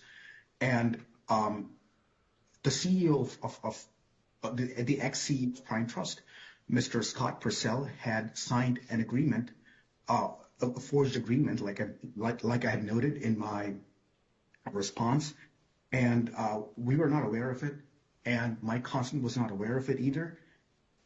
The reason for my objection is because they said that they have no record of me being on the ledger, when in fact they had sent me statements with my name, the Prime Trust logo, and my constant's account number, and with the transactions when I had filed a complaint to the Nevada Financial Institutions Division against Prime Trust. So I'm not able to accept their claim that they don't have my name on the ledger at all.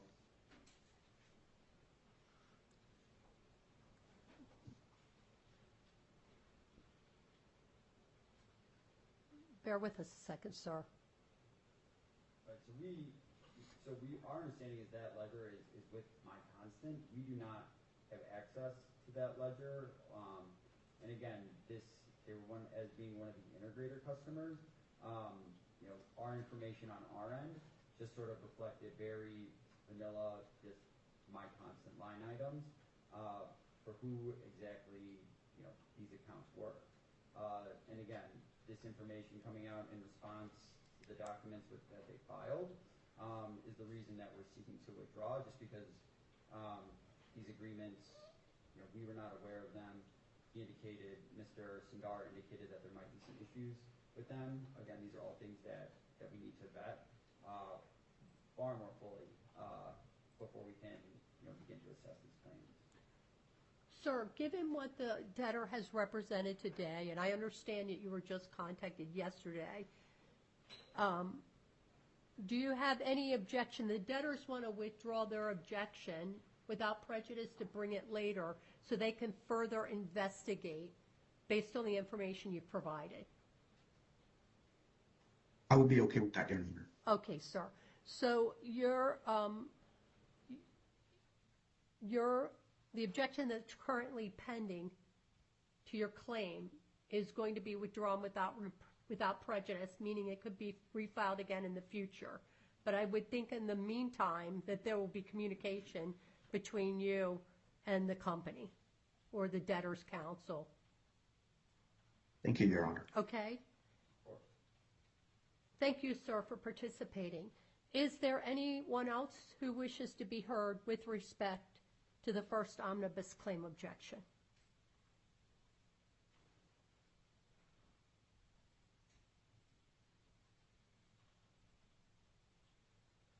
Okay, I have a couple of claim questions. And just to put a finer point on the my constant issue. Yes. Anything that happened with prior management, I think as we all know throughout the course of these cases, with prior management, active investigation, we're trying to preserve everybody's rights. These will be investigated and conclusions brought forward. So it's just to preserve at this juncture. Okay. And happy to take up Your Honor's questions now. Okay. So to the extent that parties attach, and I think this is pretty much the my constant claimants, to the extent that they have attached agreements, that being in response to the debtor's objection saying you have no books and records, you're going to go back and revisit those claims? Yes, Your Honor. Okay. Claim number 339, which is Environmental Corporation of America, and I need to...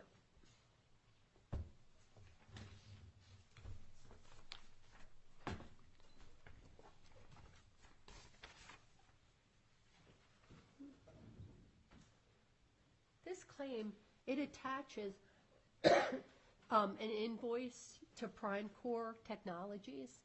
So I'm curious, I need more information to rebut a books and records objection when the claimant's attached information.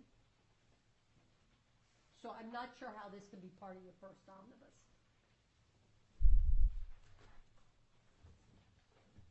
You said that's with respect to claim 339? Yeah, Environmental Corporation of America.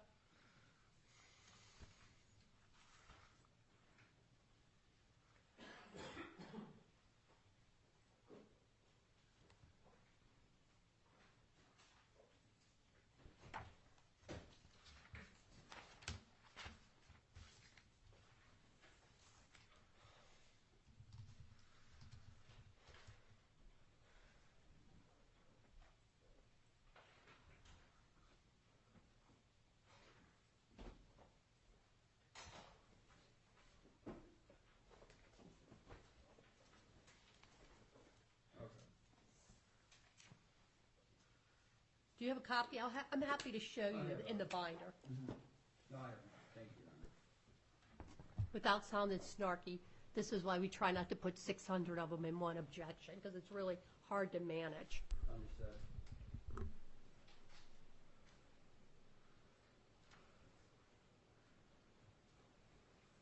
Yeah, so to the extent that there is supporting documentation, in connection with that, we can take that off as well, in light of the books and records objection.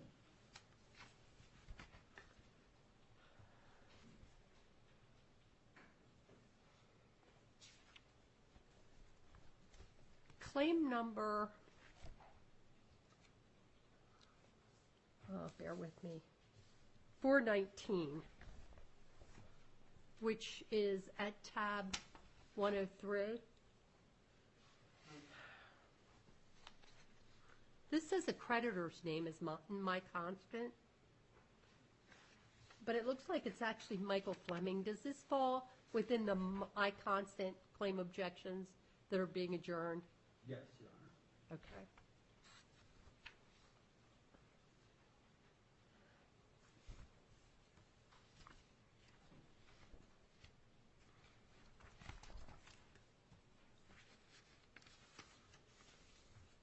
There are certain claims that I indicated. The claimants have attached prime trust agreements. And I don't know if you've had an opportunity to review those, but are they my constant claimants?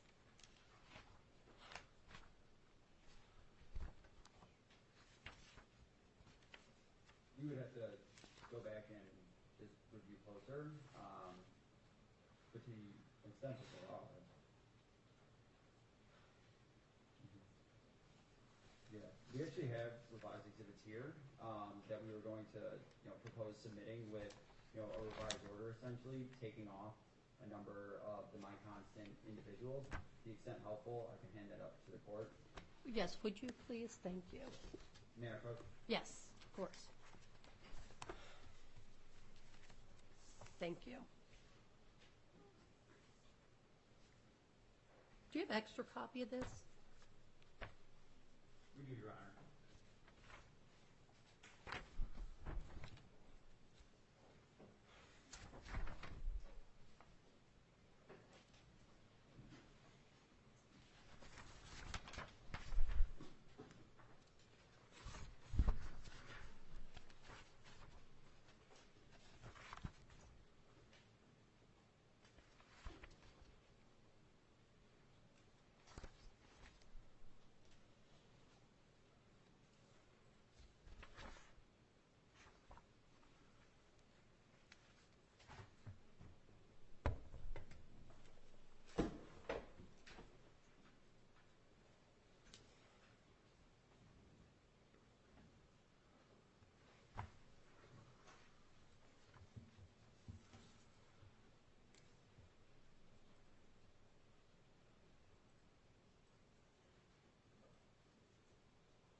Okay.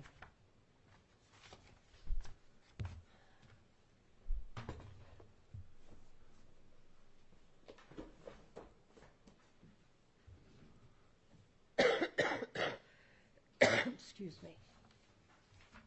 Is there anyone else who wishes to be heard with respect to the first omnibus objection to claims? Okay. I would want to review this, but subject to my review, I'm going to enter it. But I do want to caution, and I think you guys probably already know this, but it is very important to me that that practitioners comply with the rules, and particularly claim objections, because it's to protect the claimants as well. And it's also a huge burden on the court, and this chamber's reviews claim objections. So I'm going to give you your get out of jail card free on this one. But in the future, please comply with the local rules when dealing with claim objections. And if there is a reason you're not going to or can't, please file a motion asking for a waiver of the local rule, rather than saying, we think these comply, but to the extent they don't, we ask for a waiver.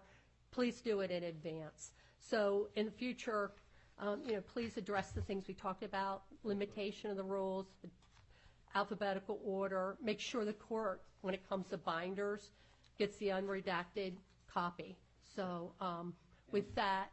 Again, and not to belabor the point, a big part of this was disenfranchising, legitimate creditors. And again, if I could direct the court to, some of the later pages of Exhibit 1 regarding, the individual or potentially more who submitted claims at this address in Waldorf, Maryland. This is something that was really concerning to us and really kind of. Yeah, actually, that would have been very beneficial had that been included in the text of the objection. because you kind of go blurry-eyed once you start looking at 600 claims. And so the focus, frankly, from our perspective, we don't look at claimant addresses. We look at the merit of the claim and the claim numbers and that type of thing. So that would have been helpful, but I appreciate your concern. Okay. So I'll look at that when we break, but let's see if we can get through the next omnibus claim objection. I'd like to say that we are finished with claim objections, but we'll bear with, we have one more with the second omnibus claim objection. This is item number 14 on the second amended agenda. The sealed version is located at docket number 437. The redacted version is located at docket number 438.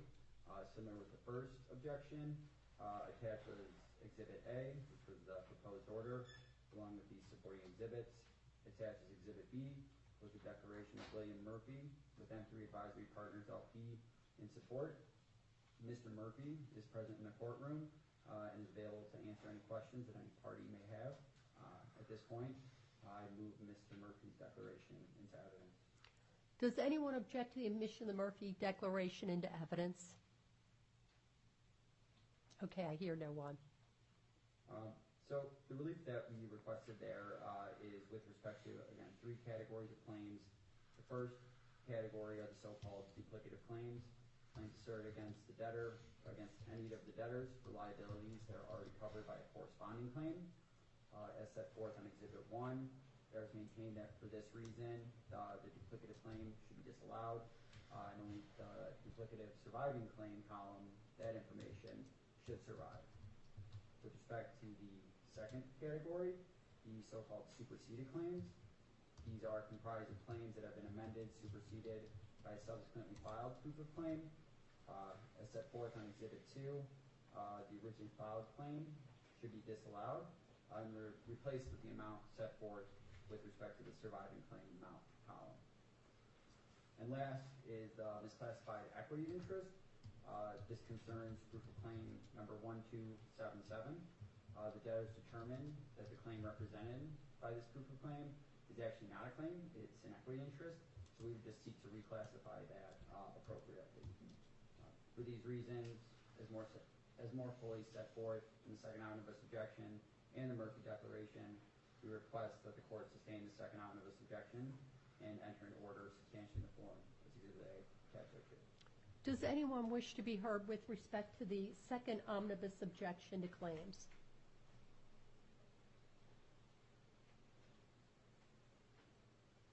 Okay, I hear no one in the courtroom and no one on Zoom.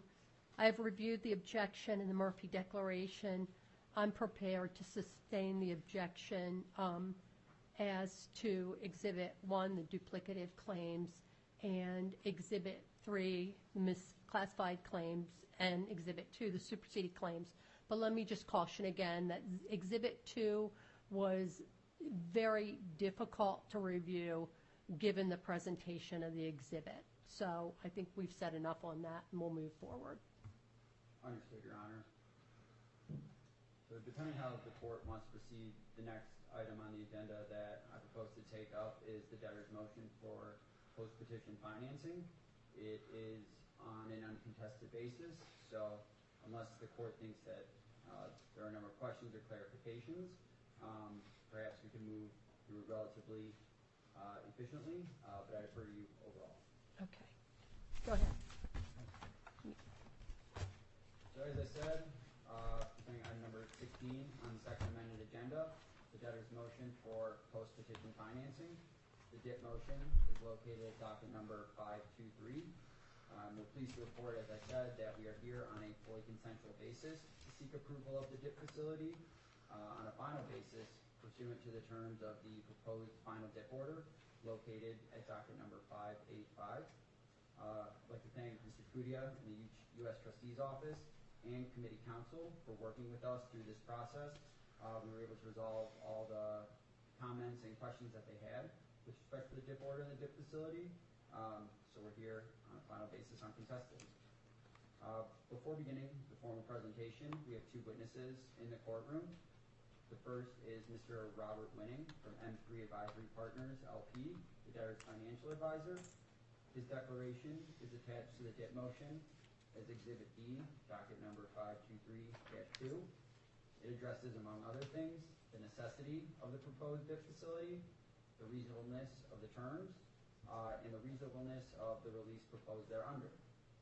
Mr. Winning is present in the court and available to answer any questions the court or any party may have.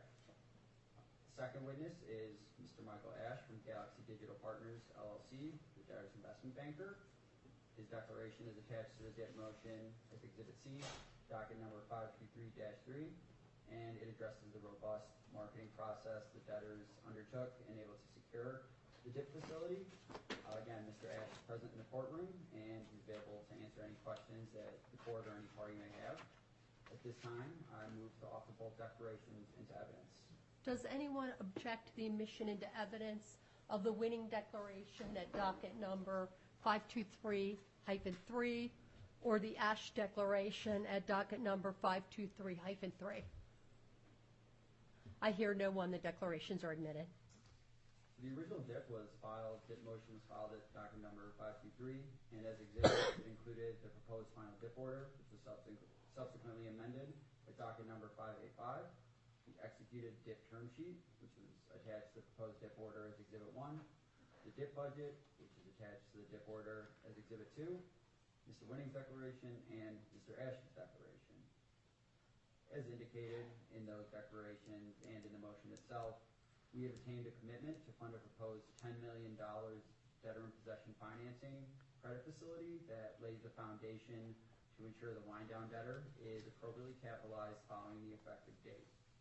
We believe the evidence supports the debtor's decision to pursue the DIP financing and to enter into it was made in the debtor's exercise of their sound business judgment, and that the debtors could not obtain the proposed financing on equal or better terms from another source.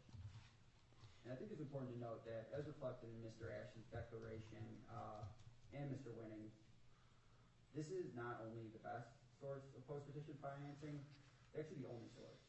Really the only viable one that the debtors were able to secure. And that's important because Polaris, as my colleague Mr. Ash said earlier, is one of the debtors' largest creditors and is taking a significant credit risk in connection with this. And the reason is because I think, when we were seeking additional sources of financing, folks were very reluctant to put forth any proposals because of the questionable nature of the debtor's assets. They were reluctant to move forward because it was unclear what sort of collateral package there would actually be. And again, the only party that was willing to step up and give us this lifeline was Polaris. I think the court has heard enough about the debtor's limited liquidity entering these cases, and we thought we'd be out of here with a much better result. But unfortunately, because of unexpected delays in the process, as well as other issues that popped up, the debtor's liquidity situation quickly became even more stressed. And then Polaris entered. So I think it's important to also note that although the debtor's liquidity situation is very dire, and Polaris is the only option, the DIP lender was willing to provide financing on pretty favorable terms to the estate. And there are a few that I want to highlight here for the court.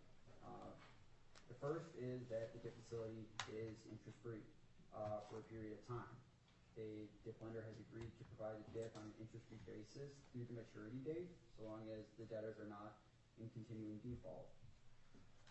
The DIP lender has also agreed to take junior liens with respect to certain permitted liens that arise under applicable non-bankruptcy law, as well as with respect to certain collateral pledged to the debtor's surety providers and certain security interests that may be held by BMO Harris Bank as the debtor's banking institution under the banking fee arrangements. The DIP lender has also agreed to exclude the debtor's trust charter account from the DIP collateral. That account is $1 million of collateral that the debtors were required to pledge to as part of receiving their Nevada trust charter. By agreeing to exclude that collateral from the account, the the debtors are able to ensure compliance with their requirements under applicable Nevada state law and maintain their trust charter as well. There are no fees associated with the DIP facility, so there's no commitment fee, no exit fee, no sort of ticking fee or anything like that typically associated with the DIP commitment. Finally, the DIP also contains what's called the plan rollover election. So instead of requiring payment in full of all outstanding DIP obligations at the maturity date, the DIP lender has agreed to an alternative treatment. Specifically, in the event the debtors are unable to satisfy the DIP obligations on or before the maturity date, the DIP lender has agreed to roll those obligations essentially into a quasi-exit facility and receive first priority security interest on the wind-down debtor assets.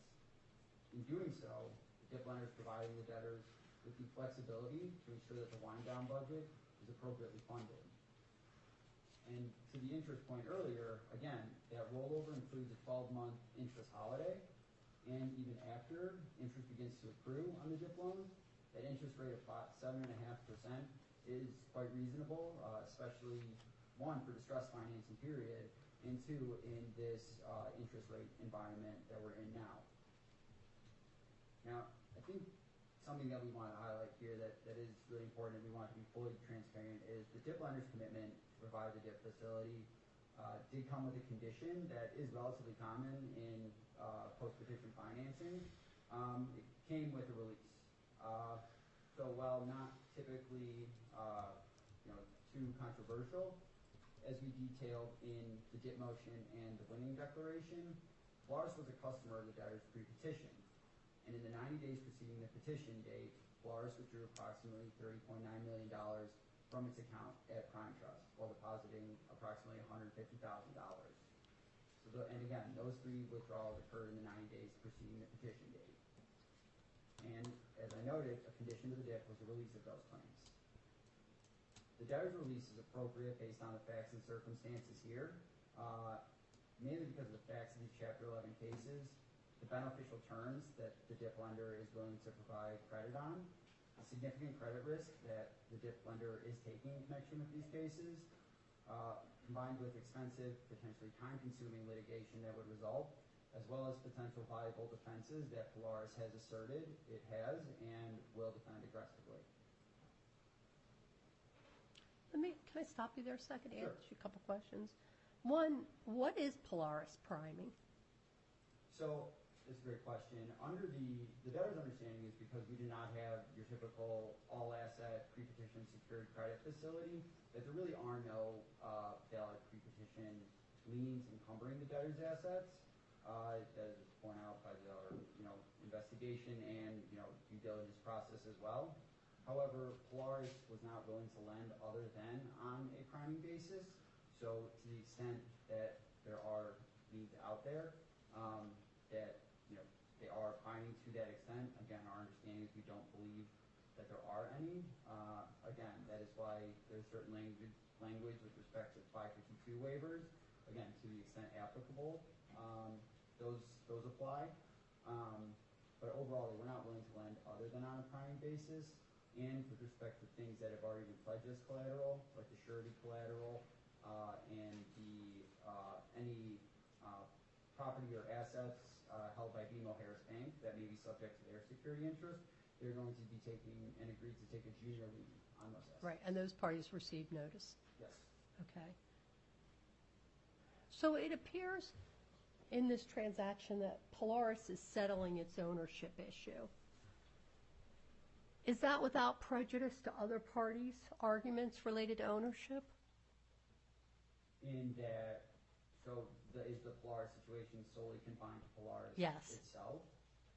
Yes, Your Honor. Okay. Does it have any collateral impact? No. The facts here are solely confined to the motion before the court and this proposed DIP facility. Now, I'm more than happy to... Talk to me about the milestones. Yes. So as the court noted, the DIP does provide certain milestones that the debtors are required to meet, one of which has already occurred and hopefully one of which we are currently satisfying. But the first is by December 8th, the debtor shall file the amended plan supplement to the amended plan that provides for certain information and documentation that's in form and substance to acceptable to the DIP lender. We have met that milestone in connection with our various plan supplements that we have filed with respect to the plan administrator agreement, identity of the plan administrator, identity of the PCT litigation trustee and oversight committee there. The second is by December 19th, the confirmation hearing shall have commenced. So hopefully once I turn the podium back over to Ms. Candestin, we will get there to the extent we have not already. And last is by December 27th, the court shall enter an order confirming the amended plan. So here's my question. What if the court doesn't amend the plan? What happens with what if the court doesn't confirm the plan? What happens with this DIP? So in that situation, is the plan confirmation condition precedent to approval of the DIP? it is not, Your Honor. So to that hypothetical, there is potentially a world where the court does not confirm the plan, but Polaris will be obligated to fund under the conditions preceding to this DIP facility. Okay. Does anyone wish to be heard with respect to the DIP? Trustee, committee, anyone?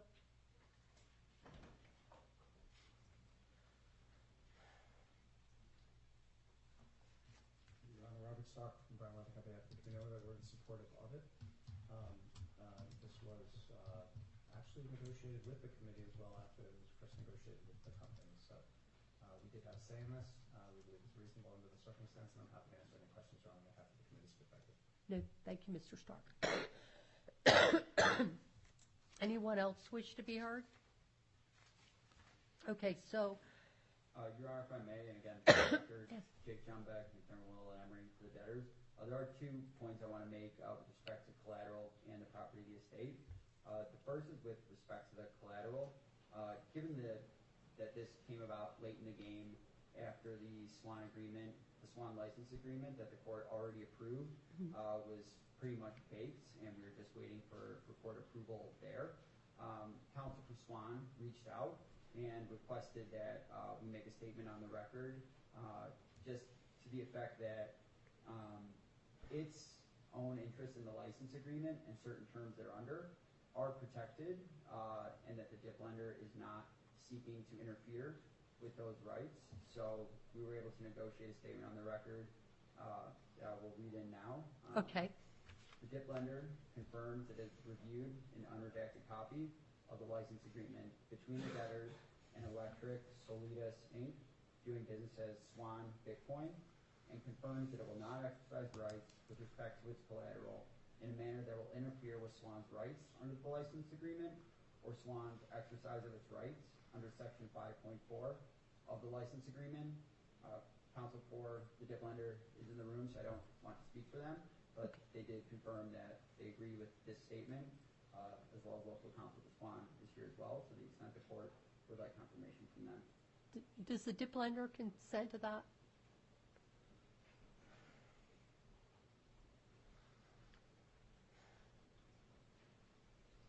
Good afternoon. Good afternoon. I was going to check to see what time it was.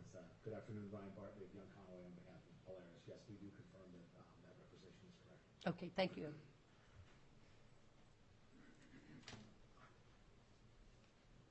For the record, Jake Johnbeck. And then last point is that, just really want to put a fine point on the court's question earlier. This does not resolve property estate issues. This is entirely new funding. This is solely confined to these facts and this situation right here. Okay, thank you. Does anyone else wish to be heard? Okay, based on the facts as presented in the uncontroverted winning declaration at docket 5233 and the uncontroverted Ash declaration at docket 5233, the debtors have demonstrated they don't have sufficient available sources of working capital and financing. The DIP financing bridges the case to an exit, provides funding to preserve information, monetize assets, and preserve litigation pursuant to a potential plan. The proposed financing is the only available financing, and the terms of the DIP facility are most favorable terms debtor could secure and are fair and reasonable. The terms of the DIP facility were negotiated in good faith, and no objections have been filed to the motion, and informal comments have been resolved. Importantly, the creditors committee supports the relief here. So I'll enter the proposed order subject to a couple of questions on the form of order. Does Your Honor have a copy? I do. Well, I'm working off of docket 585. Yes. Are you working off the red line or the green? I'm working off the red line. Perfect.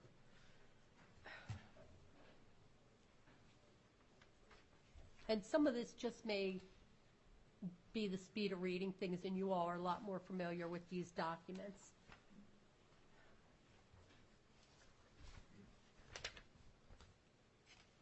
But this order refers consistently to the term DIP loan documents, and I never saw that as a defined term. I think the documents here were just referred to as a term sheet, but I don't know what DIP loan documents are, and I might have just missed it. It's a cross-reference that's defined in the term sheet, and it's really just the term sheet, the DIP order, and the approved budget. Okay, all right. And those are the three. All right, thank you.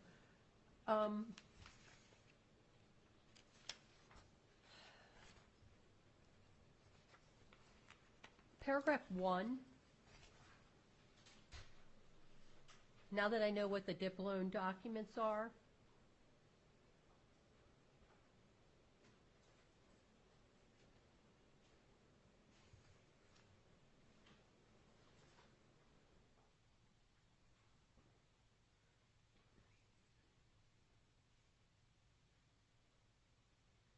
okay, that's fine. Now that I understand exactly what we're talking about.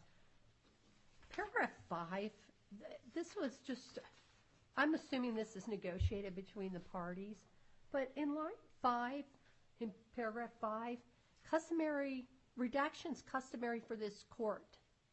I don't even know what that means. Are we just saying reasonable redactions? I mean, as long as the parties understand what that means. Yes, Your Honor. There's obviously this is Ryan Bartley again, there's a well-trodden path for submitting fee requests as a DIP lender, and those obviously will comply with what the U.S. trustee expects. Okay. On paragraph 8, we're talking about DIP collateral, and the reference is made to all accounts in line 5. And how does this interplay with customer accounts? So, good question, and hopefully we have been able to sort of really address that. In 10? Yes, really throughout. We're happy to add even more additional clarifying language there that this is not with respect to any of those property estate issues that are still undetermined. Yeah. Or anything of that. Well, because I think so I assumed that was the purpose of 10, to address that issue. But then 10 calls me pause, because I don't really know what it means that debtors have no obligation to characterize or seek adjudication when, if the plan is confirmed, 2.5 sets forth a mechanism, and maybe I'm misreading these provisions or trying to merge provisions that shouldn't even be merged. Right. So I think it is slightly clear to sort of keep them separate in a way. The new language from 10 came in response to comments from the committee, and I really think that the intent there is to avoid a situation where the DIP lender is, in that universe that exists for a period of time before the plan rollover occurs. Right. Where the DIP lender is potentially trying to say, like, no, like, go this type of collateral, this account looks funky. You should lodge an objection or file some type of motion to adjudicate that issue to increase the collateral package. I think that language, while maybe not as clear as it could have been, is really the intent of that.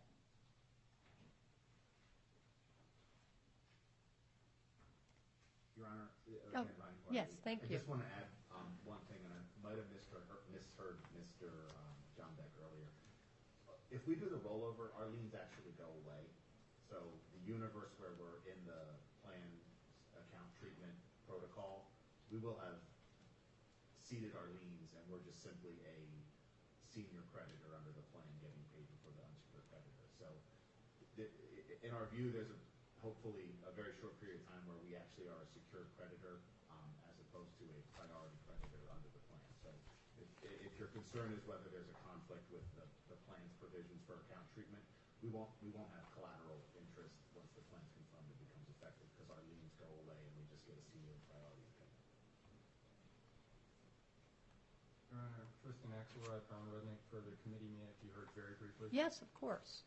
The language that's being discussed, I believe, was taken directly from the term sheet. The debtor shall have no obligation, etc. in paragraph 10. And I believe it's being addressed unanimously here. It's so that the debtors are able, not the debtors, the debtors or the plan administrator is not pushed into any particular decision as to what's at paragraph 2.5. Okay. Thank you. Thank you. Excuse me. And I had a question about paragraph 21. And maybe this is what you were just addressing. Because I understood if the debtor couldn't satisfy the DIP obligations on the maturity date, then the DIP lender had agreed to the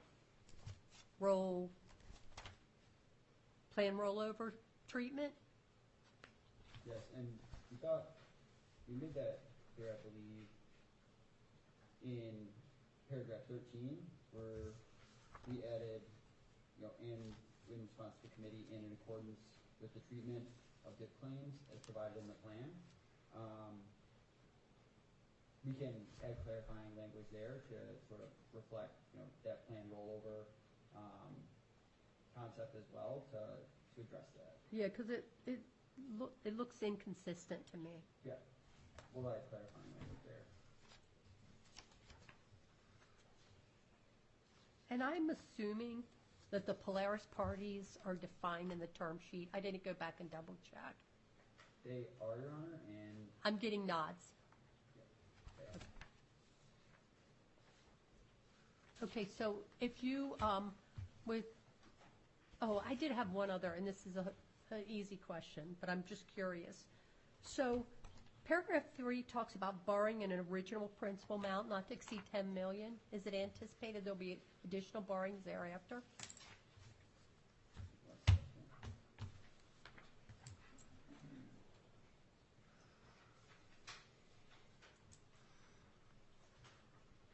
No, it's $10 million.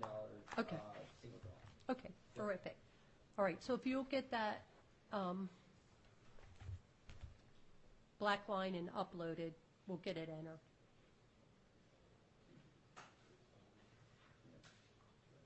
And just to confirm too, in the DIP motion and in, I believe, Romanet 1, there's additional kind of clarification there of $10 million and such additional amounts, the extent that fees are paid in kind. So any sort of uptick in the principal amount is going to be as a result of picking those reasonable attorney's fees from the DIP lender. Okay, all right, thank you. Okay, let's take a break until 2:30 and then we'll come back. Let me ask, with respect to confirmation, are there any witness time constraints? I mean, I'm sure everybody wants out, but and let me just say to the parties that I very much appreciate the process of making sure that we adhere to due process and procedures. And so to the extent that I have questions, I very much appreciate you taking the time to look into things and respond, even if it requires a little bit of delay in the hearing. No, Your Honor, we're happy to go through that with you, and I'd like to personally apologize for the claim objection binders and the local rule evaluate. I can tell you all have plenty to do. I appreciate that. I will do a better job of explaining those in the future. So, do we have witness constraints? No, we do not. Okay, so we'll start back up at 2:30. Okay, terrific, thank you.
Mm-hmm. Certainly.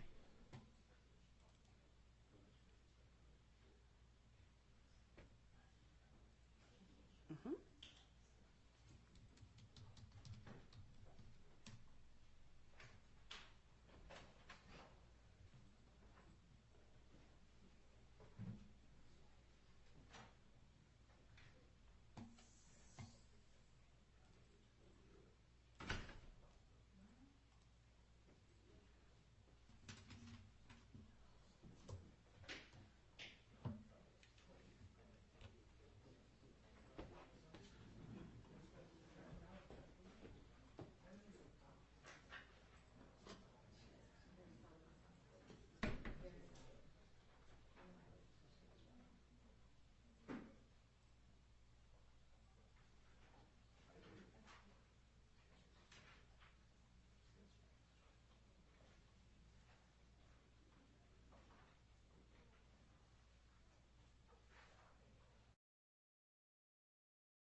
Please be seated. We're back on the record in Prime Court Technologies, case number 231161.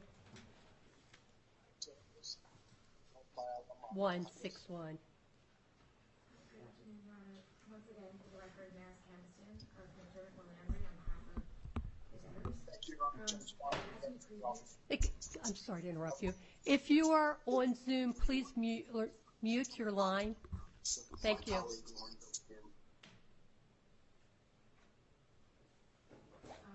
Your Honor, as we previewed for you a little bit earlier in chambers, when we removed the const claims from the claim objection and applied their votes to our voting results, we ran into an issue, and it was the reason why we objected that particular claim. There seemed to be an error in how the ballot was submitted. There's a disconnect between the ballot and the supporting documentation. It's our understanding that instead of using dollar amounts, the value of the Bitcoin and the ETH, the claimant just put them in as units, which inflated those claims to a very high degree. The Bitcoin claim was it's today at $709 million, and the ETH claim is $33 million, and those were votes against the plan. So this is a clear gating issue. May I approach with the? Yes. There was a gating thing I wanted to address before we started as well today.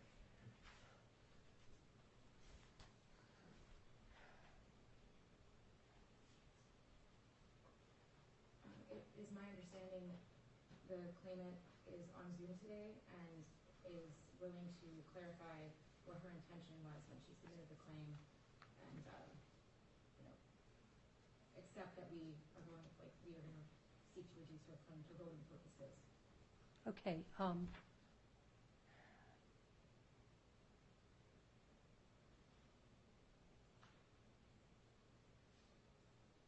Bear with me a second. I'm just looking at the detailed statement that's been provided.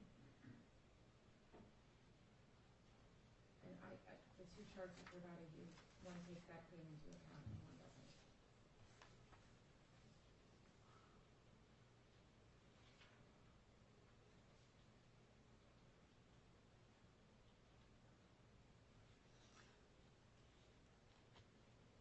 Okay, is the claimant online?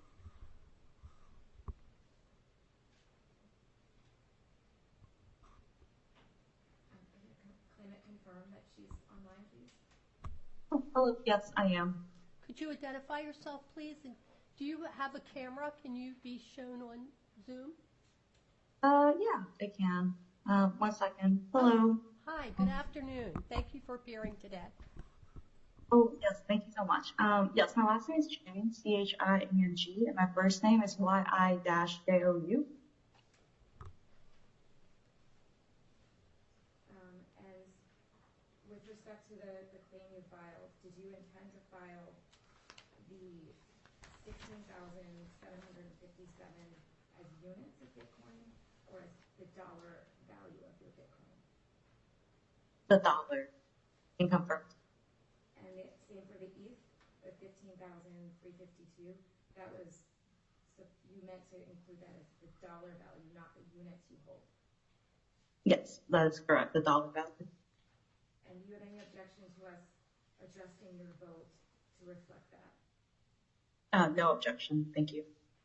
Oh, so ma'am, just to confirm that your vote is in U.S. dollars of $16,757.76. Yes, for Bitcoin. That is correct. Okay. And then there's a separate claim for Ethereum, which is, I think, $15,352.14 in U.S. dollars? Okay, and that's how you wish to vote your claim in those dollar amounts? Ma'am, I'm sorry, I couldn't hear you. Oh, yes. And you are voting in favor of the plan, is that correct? I don't believe I submitted a rejection, so yes. I don't. It was a vote to reject. Yes. Oh, I'm sorry. It was a vote to reject the plan. I'm sorry. Is that accurate? Yeah, yes. Okay.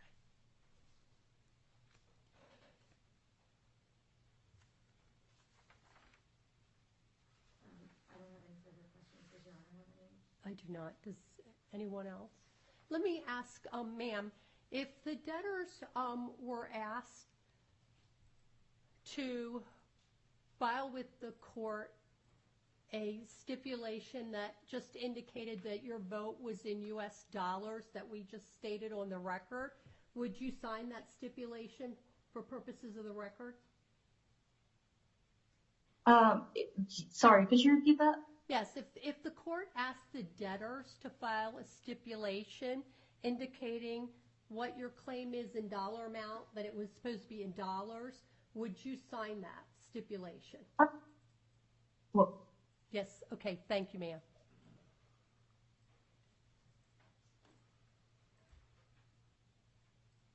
We'll prepare that, Your Honor, and we'll send it. Thank you very much, ma'am. Thank you oh, very much. thank you very much. Okay.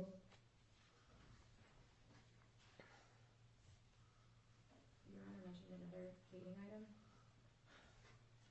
Yes, before we even started today, I wanted to rule on the creditor matrix because I think this is a gating issue after this afternoon. The evidence here today and previously before the court established that debtors communicate with their customers via email agreements or via email. An agreement stated that future communications could be by email and no paper documents would be sent to customers. As a result, this court previously permitted email service. The debtors established they made commercially reasonable efforts to serve consistent with its business practices and the agreements between the parties, but some email has been returned, just like in some cases regular mail is returned.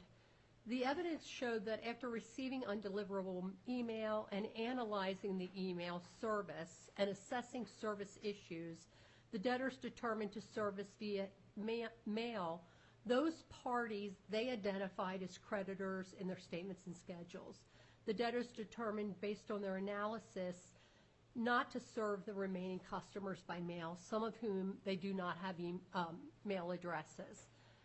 The court thinks these efforts were commercially reasonable in light of the matrix order and this industry. Due process requires notice reasonably calculated under the circumstances.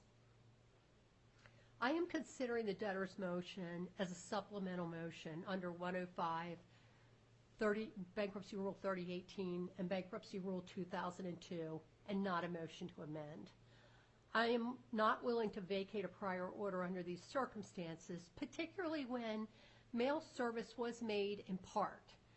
Under the specific facts of this case and the evidence presented to the court, I will enter a supplemental order waiving the requirement that the debtors serve by mail those parties the debtors established through uncontroverted testimony were not creditors or for whom the debtors do not have a mail address. This ruling is without prejudice to the parties who may later challenge notice. All their arguments are reserved. That said, the relief you receive is only as good as the notice you provide, so that to the extent a party does not receive notice, it will not be bound. So I'd like to ask the trustee and the debtor to confer and submit a form of order. And with that, we can proceed forward with confirmation. Thank you.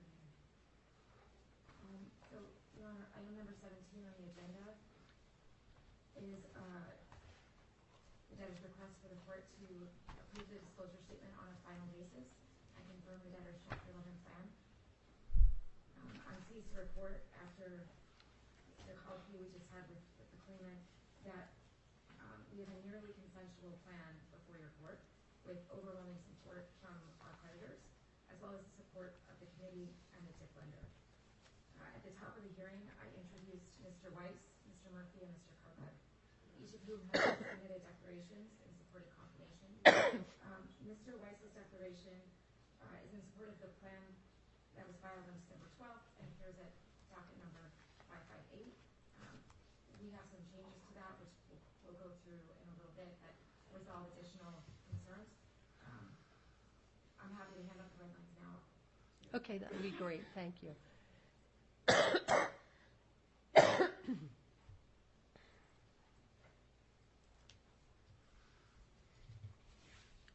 you.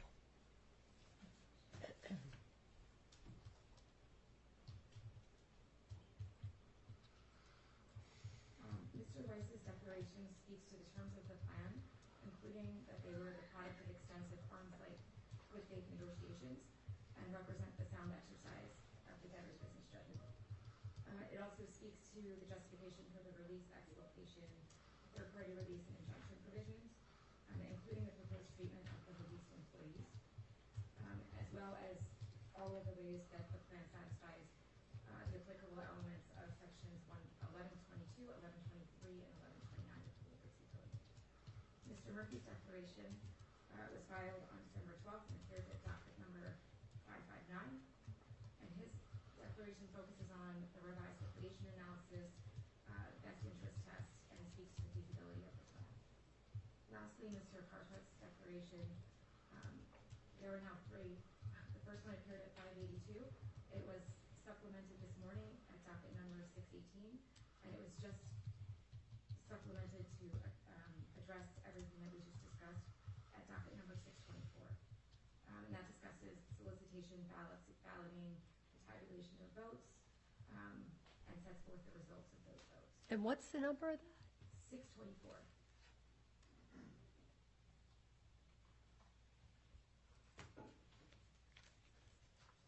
At this time, I would ask that the court enter these declarations to the evidentiary record of the hearing. As noted, each of these declarants is present in the courtroom and available for cross-examination if the need arises. Okay, does anyone object to the Weiss declaration in support of confirmation at docket number 558, the Murphy declaration regarding best interest test at docket 559, or the Karpuk voting declaration at docket number 624? Okay, I hear no one. Does anybody wish to cross-examine any of the witnesses regarding the content of their declarations? I hear no one. You may proceed. Thank you. I'd also note the debtors filed a brief in support of confirmation and approval of the disclosure statement on a final basis, and that appears at docket number 557. If it's acceptable to the court, I will commence my presentation on the final approval of the disclosure statement. Yes. Your Honor approved the disclosure statement on a conditional basis on October 5th, a little less than 2 months into the cases that we entered in our free fall. At the conditional approval hearing, several parties objected or raised concerns with respect to the disclosures in the disclosure statement that was going to be solicited, and specifically those disclosures relating to the debtors' ongoing investigations and what we're calling the account treatment issues, the property estate issues. To address these concerns, the debtors committed to supplementing their disclosure statement prior to the December 5th deadline, and specifically 1 week prior. And on November 28th, they filed this supplement, which appears at docket number 487. The supplement included the following additional information: updates with respect to the termination of the debtor sale process and its pursuit of a liquidation transaction under that toggle in the plan, descriptions of key case updates and filings, including these claims objections, and the debtor's motion seeking authority to enter into the SWAN license agreement and the DIP facility. And they had updates with respect to the debtor's investigations and the status of looking into property estate issues, including the settlement with Tiki Labs, Stride, and also the debtor's filing of the foreign currency sale motion for trust token. We endeavored to include a more user-friendly breakdown of exactly who of the debtor's employees and directors and officers, current and former, were being released and to what extent under the plan. So we created 2 charts that we filed as part of that. The first chart showed the treatment under the version of the plan that was already solicited. The second version included the updates that have since made to the plan and introduced the concept of these released employees. And in addition, we filed the revised liquidation analysis on December 1st. Because all of the parties who raised objections at the conditional approval hearing, those objections were carried forward to this hearing. We reached out to those parties to see whether the updates, the supplement that we provided, resolved their concerns, or anything that we did in the plan. So it's my understanding that all of these were resolved, but for the joinder of Coinbits to the disclosure statement objection that Tiki Labs filed, which the Tiki Labs objection has since been withdrawn, we contacted Mr. Newman, but he was unwilling to withdraw or let us mark his objection questions resolved. So I will ask if Mr. Newman is present. Is Mr. Newman? I am, Your Honor. I am right here, Your Honor. Okay. Would you like to proceed with your objection? Oh, yes, Your Honor. Your I don't plan on doing much. I'm on video. I'm not in the presence of the court. So I just wanted to make sure that the issues which are before the court, my client is Coinbits. Coinbits is one of the earliest on-ramp. I think it's the earliest on-ramp for Bitcoin investing, Bitcoin BTC. My client's users, there's about 4,500 of them. And so those customers each have agreements with the debtor. Actually, my client also has an account with the debtor as well as other agreements. The concerns that I've had, really, I'm looking forward to confirmation today. But the current concerns that I have is that the ongoing investigation, we still don't know, is it ongoing, has it concluded? We know that there are deals being cut, like with Tiki Labs, and I know there was an analysis done probably with regards to foreign currency. My clients, all they have are Bitcoin, and Bitcoin today, I mean, it's about $44,000 a coin. So we're my users are the holders of substantially the largest portion of Bitcoin, but I don't know because we've never seen the analysis done.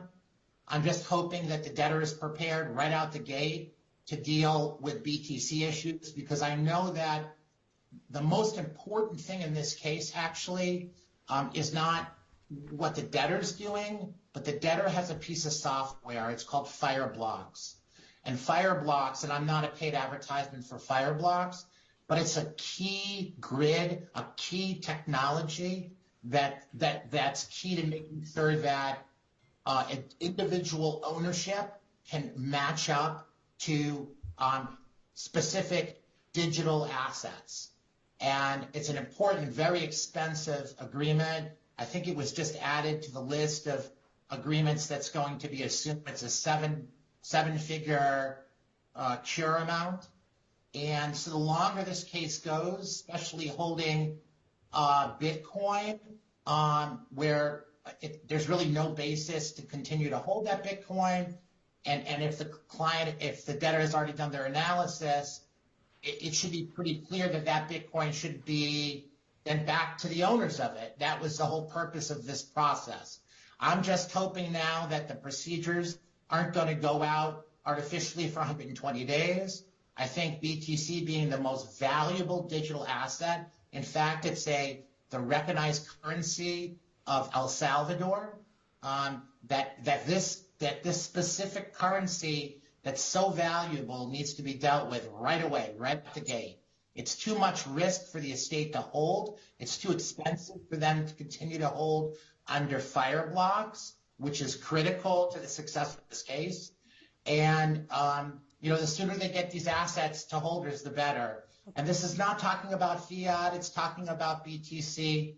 I've had communications with the parties here. I just wanted to make sure that everybody knew, and it's very important, that even though we don't have full disclosure as to the analysis that was done, it must have been done already. So I'm hoping the debtor is ready to go and get these digital assets out to owners, like what they wanted to do in Nevada, and that I think it's time to do it. The sooner they can do it, the better, Your Honor. Okay. So with that... Okay, yes. Go ahead. I'm sorry I interrupted you. Oh, no, just with that, I think that we're just getting the full disclosures now. The procedures were only disclosed just recently.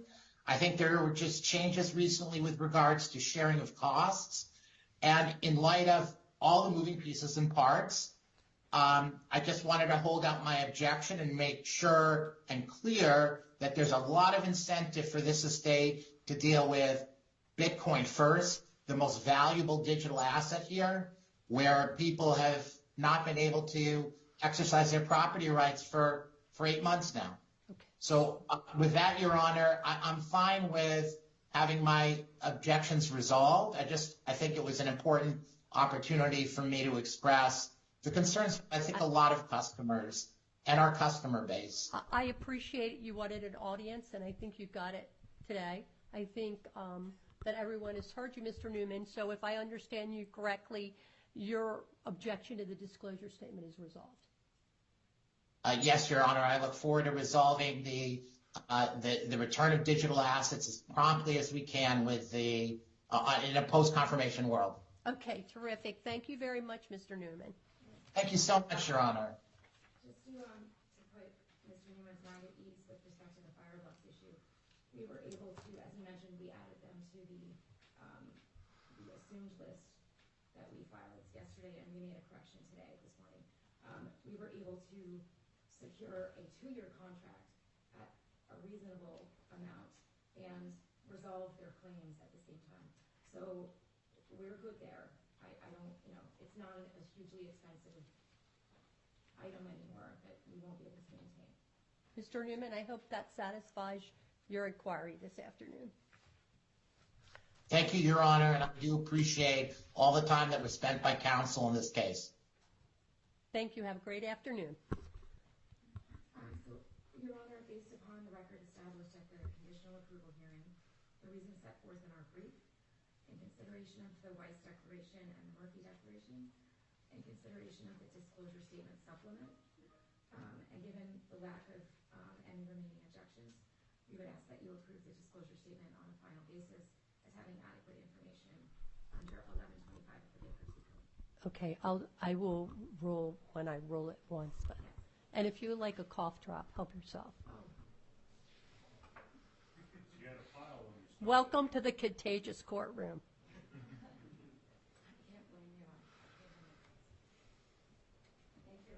You're welcome. Anyone else, please help yourself. So that brings us to our request that the court confirm the plan filed at docket number 592-1 with the red lines I've handed you with some changes that I'll walk through in a bit. So, Your Honor, the plan includes 12 classifications of claims and interest. Classes 1A, 1B, and 2 were unimpaired under the plan, deemed to accept under 1126F, they were not entitled to vote. Classes 5 through 8 are impaired, deemed to reject. And so we're not entitled to vote under 1126G. Classes 3A, 3B, 3C, and 3D, which are the general unsecured claim classes at each of the debtor entities, were impaired under the plan and were able to vote. There were no votes in Class C. So under the plan, we treated it as a vacant class, and there wasn't counted in the tabulation of votes. Class 4 is our convenience class, also entitled to vote on the plan. As set forth in the voting declaration, the debtors caused the voting agent to distribute solicitation packages, ballots, confirmation hearing notice, supplemental confirmation hearing notice to the voting classes. And they also sent a notice of non-voting status to the non-voting classes. And there are affidavits on file at docket numbers 424, 459, 552, 553, 555, 556, 562, 564, and 575. Your Honor, all of these are noted on our agenda as well. The debtors also provided publication notice at the confirmation hearing in the national edition of the New York Times. It was published on October 11th, and an affidavit of publication appears on the docket at number 288. I would ask now that Your Honor move into evidence these affidavits of service and the affidavit of publication into the record. Does anyone object to admission of the affidavits into the record? Excuse me. All right, they're admitted. I'd like to now go over the opt-out procedures that we included. So the plan provides for consensual third-party release in favor of the released parties. And debtors provided holders of claims and interest with notice of third-party release, as well as the procedures for opting out in several ways. Each ballot distributed to voting classes included in bold, conspicuous text on the first page of the ballot, notice that the plan contains third-party releases, advising parties of the consequences of failing to opt out, and directing the voting classes to the particular space on the ballot where they can exercise that right to opt out. With a box that you check.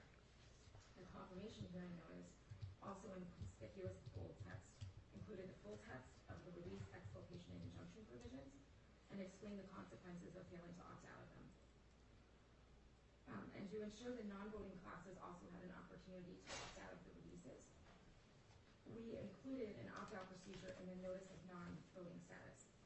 And again, in bold conspicuous text, we included the full text of the release, exculpation, and injunction provisions, and explained the consequences again of failing to opt out, and included not only the same opt-out box that voting classes received in the ballot, but also informed them that they could also file an objection to the releases and opt out in that manner. And the instruction with respect to checking the box was just to merely return it to the voting agent.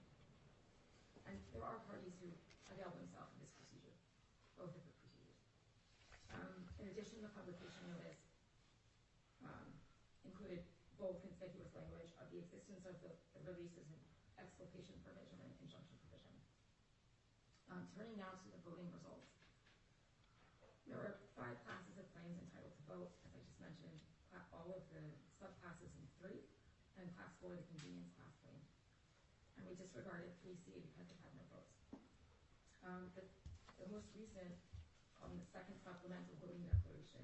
This is 624, right? Okay. The 4 classes that actually cast votes voted overwhelmingly in favor of the plan, in both number and amount. The treated voting results set forth in the declaration, which removes the 45 microns to end user, or it includes those users that we removed from the claim objection exhibit, and also the environmental claim. That person didn't vote, so that doesn't matter for this purpose. But we also took them off of the claim objection. It was claim number 339. You asked us to remove that from the claim objection. All right, I'm going to have to step back a minute. So untreated is absolutely what you received. Mm-hmm. Okay. And then treated in docket 624 reflects specifically claims that were addressed earlier today. Yes. Or to the 3018 motion. And we added back in my cost claims with the adjustment of the claim that we just discussed with the claimant. So the treated results that are in the current voting declaration changed her vote from being a $550 million vote to what it's like a $30-something thousand vote. And the results are 83.5% of voting parties in numerosity voted to accept the plan, and 96% in amount voted in favor of the plan. I would note, and we included this in a footnote in our brief, that there was a $440 million claim that was in favor of the plan in Class 3A. We were not able to meet the deadline. This came after we filed the 3018, after we filed the claim objections. We were not able to include that in an objection. And we did not want to burden court further with an emergency motion or claim objection, and then motion to shorten because the docket was already so full. So what we did was we asked Stretto to not include that because it voted in favor of the plan, but we believe that the claim is worth 0 based on our analysis of the actual calculations. 51 units of B21 coins, I'm not going to pretend I know what those are, which have a value of 0. So we want to be completely transparent with the court and not have this vote stand, even though it was a vote in favor of the plan. So the results that you have and the treated results do not account for that claim, although technically it's still live. So if you were to include it, obviously the class would pass by even more. And that's reflected in the untreated results. The treated results do not include that claim. We asked right. To include it. Yes. But the untreated results include it. Yes. So were there any other modifications, or I don't want to say modifications, treatments made in Class 3A other than that treatment? No, no. What about Class D? Class D. We didn't make, I don't believe we made any adjustments in Class D. Okay, and Class C is vacant. Class B. So the only modifications that were made in the treated results are modifications that were based on court order. Yes. There were no, I just want to make sure because I was troubled by the prior voting ballot to the extent that I didn't truly understand a $400 million claim, and I don't believe that debtors have the authority to unilaterally address claims voting within a voting ballot. So I was concerned, but based on the hearing we had earlier today and counsel's representation, so that the only modifications to 3B are those that have been court ordered. Yes. We are happy to add the $440 million claim back into. Well, I would just revert back to Yes, exactly. so if I wanted that analysis, I just go to the first column. Absolutely, Your Honor, that's correct. And I appreciate the debtor's point with respect to that claim, but understood. Regardless, it's accepted. Right. We absolutely understand we unilaterally do not have authority to do that, which is why we just wanted to bring it to your attention. Right. Wanted to clarify the record in case this comes up later. Well, and I do appreciate that there are several judges on this bench who very much appreciate and want to see the analysis of claims voting, and so I appreciate the effort and the fact that you distinguish between treated and untreated. To me, is very transparent, and I appreciate that. Thank you, Your Honor. I'm happy to do so. I'm glad it's helpful. Now, Your Honor, if it's okay with you, I would like to turn to the informal comments and objections we received. Yes. And I'd like to thank all the parties for working with us to get to where we are today. As I said, we're nearly consensual. As noted in the agenda, Allegheny's concerns, those have been resolved through language that was added to the plan. That was also agreed to by Philadelphia Indemnity, the other surety provider. Anchor Point, we reached out to them in connection with their disclosure statement objection, which also included confirmation issues. And Anchor Point's counsel confirmed that on the disclosure statement basis it would resolve, but asked for additional language in the confirmation order with respect to the account treatment procedures, which we'll get to in the red line. Salesforce filed an objection. Their concerns were resolved through a stipulation approved by the court at docket 538. And then there's going to be a second stipulation coming to you shortly. Even though that has not been approved, they have conveyed to counsel that they're not pressing their objection and they're fine, the result. The objection filed by SDM has been resolved through the inclusion of the account treatment procedures and also language added to the confirmation order, the same language we added for Anchor Point. I'm sorry, could you repeat that? The language we added for SDM is actually the same language Anchor Point requested. Okay. The objection of 4 or 5 investments has been resolved through language added to the confirmation order.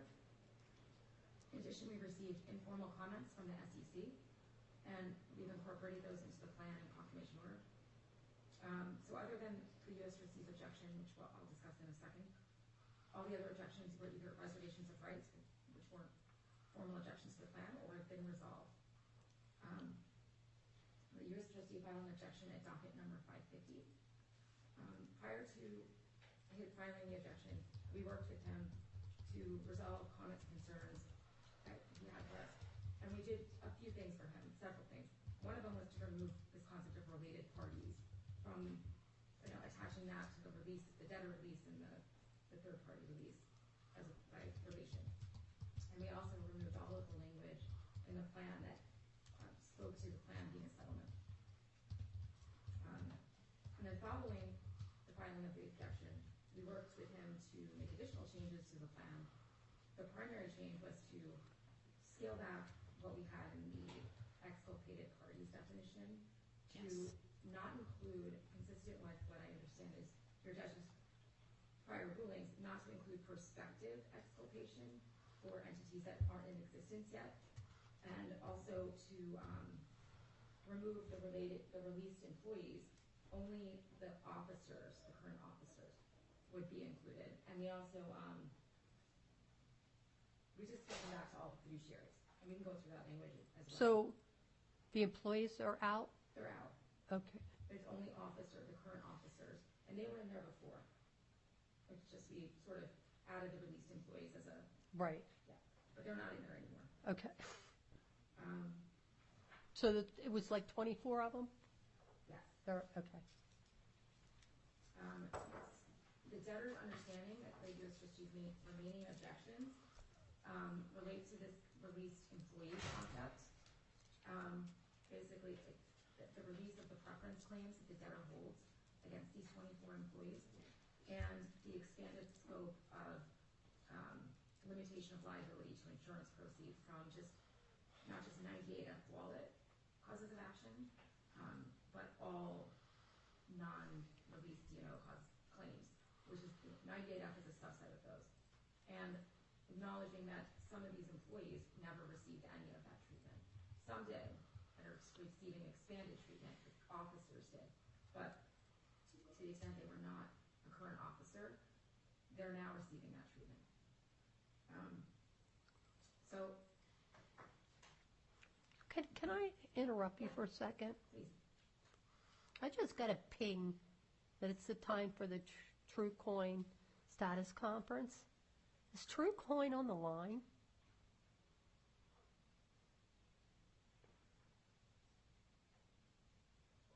Maybe a separate Well, file. I was going to say, if Mr. Logano is on the line, can you please reach out to counsel and tell them we'll reschedule? And we'll proceed. Let's proceed with confirmation. Thank you. So, Your Honor, as I mentioned, the plan is the product of extensive, good faith, arm's-length negotiations between the debtors, the committee, the TIF lender, and various parties in interest, including creditors and customers.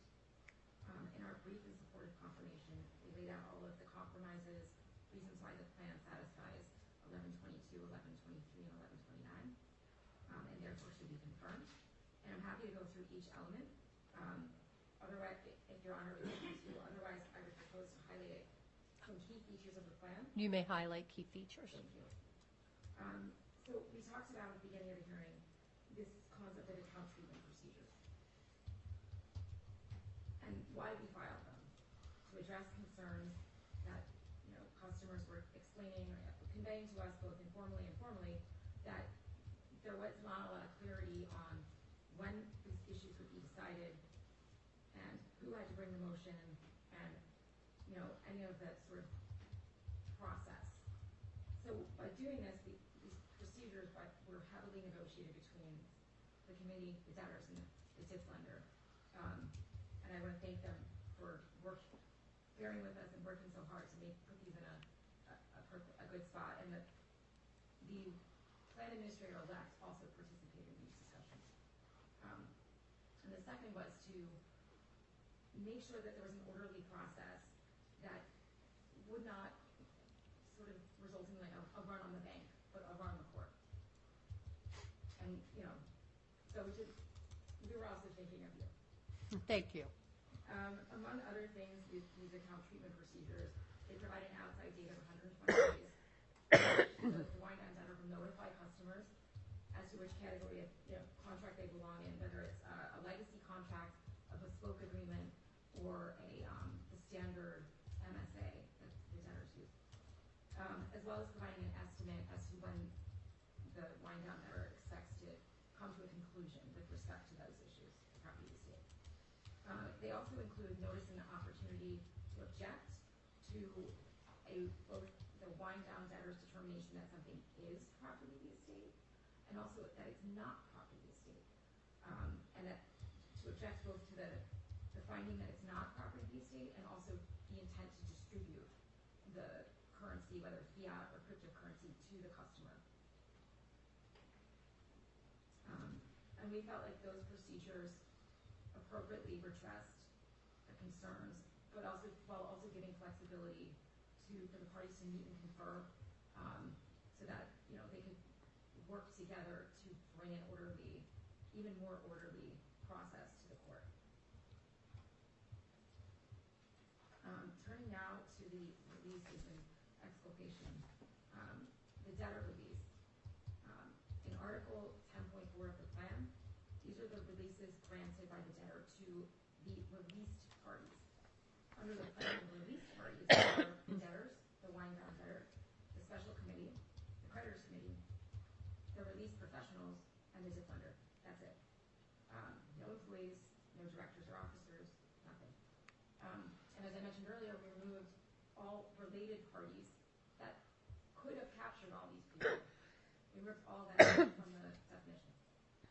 So these are the only parties eligible to be the beneficiary of the third-party release. I would like to walk through the treatment of the employees, officers, and directors quickly. The following parties are not being released and are therefore not able to get a third-party release. The former directors and officers, the non-released DNO, the current directors and current officers.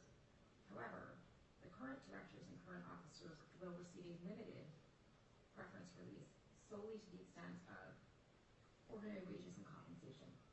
And this was in the plan that we filed.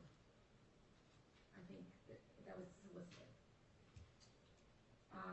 There's a limitation, and also this was in the plan that we solicited, a limitation on recoveries of the proceeds of 98F to insurance proceeds on account of 98F wallet causes of action. But those are not being released. They're just limited to insurance.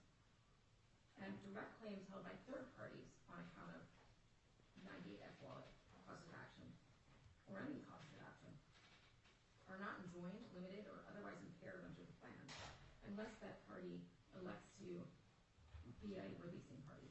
And that's just the way it's structured in 6.9. With respect to the released employees, and this is a small subset of the 24 employees, current employees, who are not being released by the debtor under the plan, but they're receiving similar but a little bit expanded treatment as I just described for the current directors and current officers.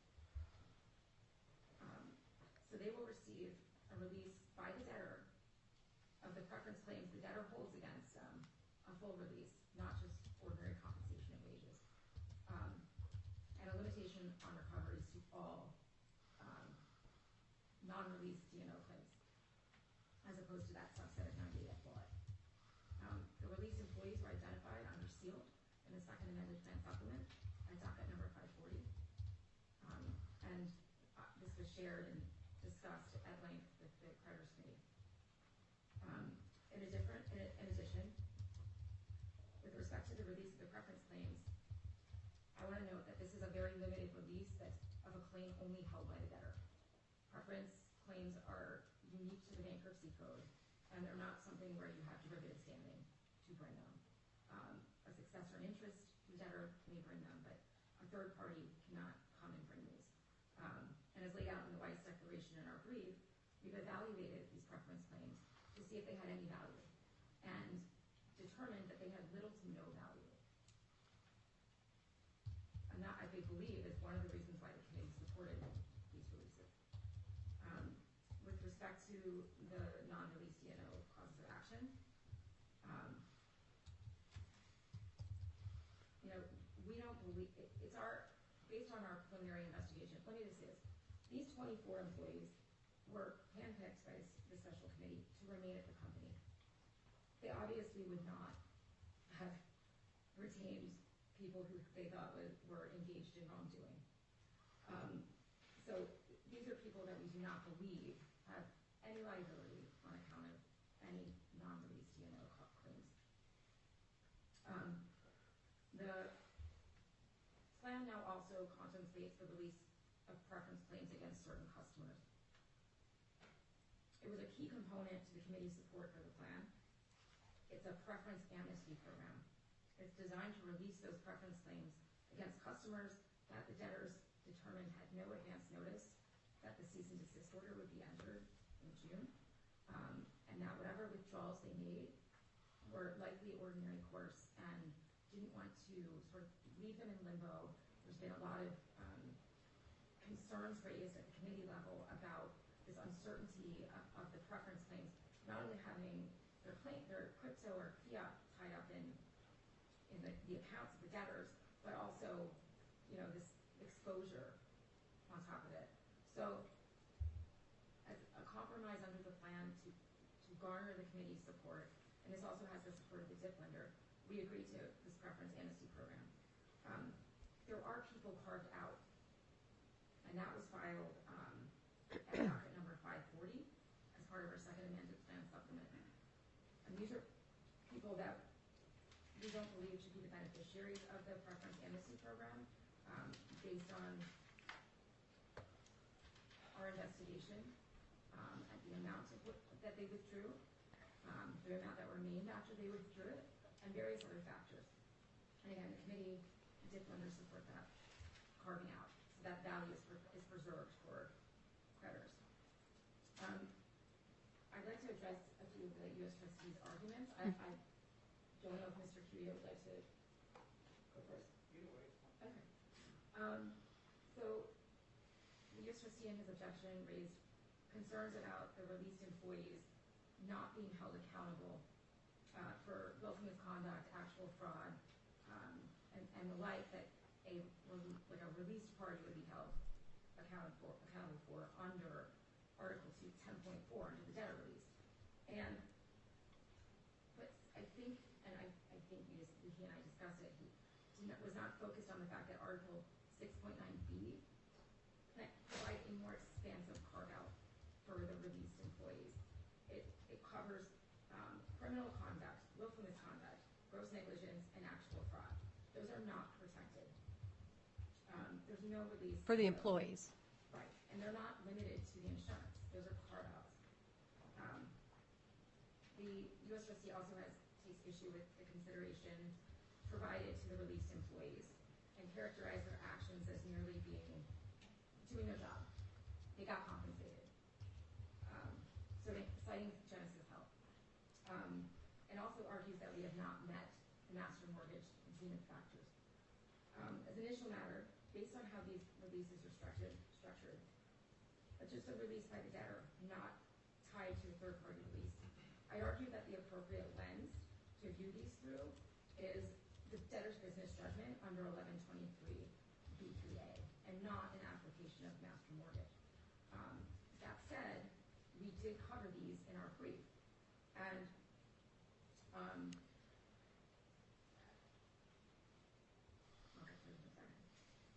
as outlined in the Weiss Declaration in the brief, we feel like we have met our burden under zenith. As Judge Perry noted in Tribune, the zenith factors are neither exclusive nor conjunctive requirements, but simply provide guidance for the court's determination of fairness. Here, the debtors would argue that the treatment of the released employees is appropriate based on the substantial contribution they've made to these cases, which were essential to the consummation of the plan and the orderly transition to the wind-down debtor. Among other things, these employees have irreplaceable institutional knowledge of vendor and customer relationships and contracts, which has proven essential to several things: determining which contracts were necessary for the orderly wind-down of the estates, and leveraging vendor relationships to renegotiate the terms of key agreements, such as the Fireblocks agreement we just discussed at the top, resulting in substantial savings to the estates. They have protected and ensured that the availability of customer account information and data and contracts that are critical to the post-effective date efforts of the wind-down debtor, especially with respect to investigative efforts and account treatment issues. Also, they have prepared more than a dozen transition memos for the plan administrator, identifying where data is stored and how to access it. They re-engineered the debtor's sophisticated bespoke database, driving several millions of dollars in annual savings and software costs. They also ensured that the debtors are compliant with their legal and regulatory obligations. Part of the compromise to get the committee to support the plan was this ability that they wanted to make in-kind distributions. And that meant we had to retain our Nevada Trust Charter and our MCLs, our money transition licenses. that required a lot of individual know-how and finesse to keep those going and do an orderly handoff to the wind-down debtor. They also prepared and packaged the debtor's technology. This is not something someone could have come off the street and done. None of this is actually. In connection with the SWAN license agreement, if they had not stayed to do that, had not agreed to remain, we wouldn't have been able to consummate the SWAN license agreement and would have left those lucrative license fees on the floor. And then also, as my colleague mentioned earlier, the SWAN license is non-exclusive. So it also has left the ability open to take that packaged technology and monetize it further by the wind-down debtor. And we already have parties interested who have approached us who are also interested in licensing that technology. And this employee did all of this, notwithstanding the fact that they had a reduction in force that went into effect on November 14th, and that more than half the debtor's workforce went from 70 employees to 24. And they received the same notices as the other employees that were riffed on the 14th. They received the same notices. They were asked, I think, 2 to 3 days before the riff to remain with the company. Okay, so these are people who otherwise, as part of a non-operating business, would not have a job, would not have worked. There was nothing for them to do other than the things that you just recited and are in Mr. Weiss's declaration. Yes, the only other thing they could do is locate new employment. But they agreed to stay on to do this. They worked nights and weekends. They went above and beyond on the skeleton crew to do all these complicated things. And as adduced at the first day hearing through testimony, these released employees have highly specialized skills and are in high demand. So they didn't need to stay. They could find other jobs. And they did stay, not because we promised them anything. They didn't get any extra compensation. They're not getting severance. In fact, they didn't know that we were going to even push for these releases for them until the plan was filed on the 28th. They agreed to stay on the 14th. So they had no knowledge of any of this until this plan was on file. I'm not even sure all of them have knowledge of it now. It's our position that without the help of these 24 released employees, that these cases most certainly would have converted. What is the value of their release preference claim? We value them at zero, to be honest. There was one questionable expense reimbursement that I discussed with our financial advisor, and I got comfortable with it after that. It was just someone who enjoyed expensing things. But that was approved by the company. It wasn't, these were like the legitimate company expenses where I don't know if I would have done that, but not something, and it was around $20,000 in the aggregate, and not something we would expect to be pursued. So we assign no value to those. Okay. And then further supporting, and so Mr. Puya will argue that these were incentive. This was some sort of incentive for them to stay. As I mentioned, they didn't know about this until after they agreed to stay. And I will also note that the voting classes overwhelmingly voted to support the plan, which had this concept of released employees. I'll go through the third-party release and exculpation quickly, and then I'll turn it over to Mr. Puya. So, Your Honor, the third-party release is also in the plan in Article 10.6. And as I explained earlier today, third parties were presented with multiple opportunities to opt out.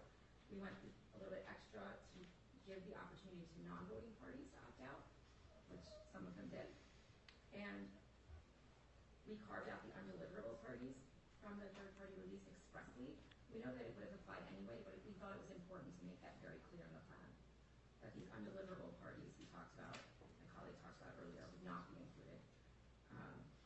And it's our position the plan would not, the injunction would not apply to them. And then, consistent with the court's rulings in other cases, we designed these releases to be consistent. And also, there are no objections lodged to the third-party release, which I don't think I've ever seen So I was pleased with that. And on exculpation, Mr. Cudia did object. As I mentioned, we carved back the exculpation just to state fiduciaries for actions taken during cases when they're acting in a fiduciary capacity. And we believe that that is consistent with Third Circuit law and Your Honor's prior rulings. So I will turn it over to Mr. Cudia to argue his objections before I go through that.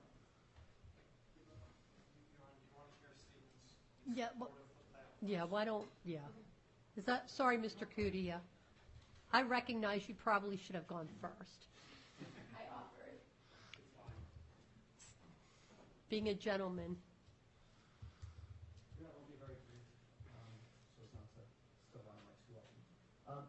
But I do think it's important to talk and lend the committee's voice specifically on these issues that are Agreed. before the court. Retract the lens just a moment, if you will, Your Honor. This is what I call a transition plan. We went into bankruptcy very recently ago. We're coming out of bankruptcy very, very rapidly. Part of that is the nature of a company went into receivership, ceased business operations well before the filing. The bankruptcy is in its own way kind of mopping up the mess, repositioning it with customer representatives and a wind-down administrator of their selection, overseeing in a streamlined fashion the resolution of all issues that were in receivership. Now it's consolidated in a federal action. We're going to get people their property, if it wasn't property of the state, back to them relatively quickly. We'll deal with preference issues and an amnesty program. We'll deal with others who may be defendants, and we're wrapping it up in full and moving forward and getting this company's issues resolved quickly. That's a very unique kind of Chapter 11 plan. We don't see it very often. Usually we have plot plans, we have reorganization plans, we even have sales and we distribute out the proceeds. But a transition plan that streamlines various myriad issues into a consolidated process that will resolve itself over time has a special sort of workout mechanic, in my experience. There are remarkably limited releases in a plan like this. This may be, I've been doing this for nearly 30 years, this may be the plan that on the farthest end of continuum in my experience that I've seen with such few releases, because in a transition kind of plan construct, the plan administrator is going to be suing an awful lot of people. There's an awful lot of things to be investigated and potential litigations to happen here. So from our vantage point, certainly in comparison to most Chapter 11 cases before this court and the courts in Delaware, the bandwidth of releases that we're talking about is really, really small. The window of potential targets is really, really wide, and that's because the plan administrator will finish the investigatory work, will make the proper decisions based upon the evidence as it presents itself. And so I think it's really important if we're thinking about how narrow the release question is, that we contextualize it, because it's really that big of a deal in terms of the plan. Okay. The people that are getting the releases, okay, a few and far between. Now they're going to include a certain number of employees. I don't remember exactly the number. 24. Okay. 3 or 4 officers. Okay, 24, 3 or 4 more officers. Okay. Not 3 people, 24 people. Okay. When you are preparing a transition plan, negotiating from our perspective a transition plan, I think the worst thing that we could do is hand over the estate, kit and caboodle, with some files, with some computers, to the wind-down administrator and say, figure it out. Okay? Talk about massive value erosion, waste of time, and it won't be effective. Okay? So we are in the mindset when negotiating this that very, very few people are getting releases here. We're only going to make sure that the people who get releases are people who are critical to doing this work transitionally. That's what we diligence, that's what we negotiate. To make sure that when the plan administrator takes over, those people who are absolutely critical to doing the job efficiently, effectively, and value accretively are there, and they ain't working if they don't get releases. That's pragmatism. That's the pragmatic attribute of what we do. So bankruptcy is very theoretical. We're having a theoretical discussion about releases in the context of notice and a plan and is it right and whatnot. I think Your Honor can take comfort in the fact that contextually, looking at this plan, looking at the job that the committee was focused on doing and how they were trying to do it, that we did sufficient diligence to make sure that only people who were critical for the next stage got the releases, and that the releases were very narrowly tailored to the circumstances of what we're intending to do in the next phase of this bankruptcy and resolution of this case, and that from the committee's perspective, this is a fair and appropriate outcome. I grant you, and I did read with a fair amount of sensitivity, the fact that this was announced at the end of November, around Thanksgiving time period. But in my experience as well, just again trying to contextualize this, we do releases in plan supplements. That's not an unusual context that people find this out towards the end as we're heading towards confirmation, because among other things, this type of stuff is the stuff that you figure out just before you go to confirmation and effective date. So this is not an unusual situation. Frankly, it's very, very common. And it's with that context, Your Honor, I hope that Your Honor will will evaluate the objection. Any questions for me? No, thank you. Thank you. Your Honor, before Mr. Carrillo makes his argument, I just wanted to make two clarifications. The special committee proposed this treatment. They voted on it and determined that in the best interest of the estates and the exercise of their sound business judgment, that this was the appropriate thing to do. Also consistent, I was just informed, consistent with the company's ordinary course practice, these employees will receive a small severance of $1,000 to $1,500. They would have received that if they left on the 14th. Everybody else got that as well. Got it. But I wanted to clarify because I did say no severance. Thank you. Mr. Cudia.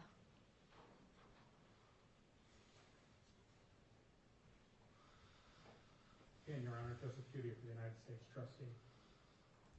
First off, I'd be remiss if I didn't thank Debtors Counsel for working hard with us to resolve several of our issues, both before and after we filed our objection. And I can confirm that our objection as it relates to the exculpated parties provision has been resolved. And on behalf of the court, I thank you for raising that issue. The remaining parts of our objection concern recent changes to the plan, including whether the addition of released employees to those parties receiving debtor releases is proper, and whether parties of interest, when they're evaluating the plan, got adequate notice and information regarding that addition. On November 28, 2023, a week before the voting deadline, the debtors filed their amended joint Chapter 11 plan and a disclosure statement supplement. That is the first time that the concept of released employees was added. Now, A week before the voting deadline, which stated that the list of them will be filed under seal, consistent with the privacy protection order.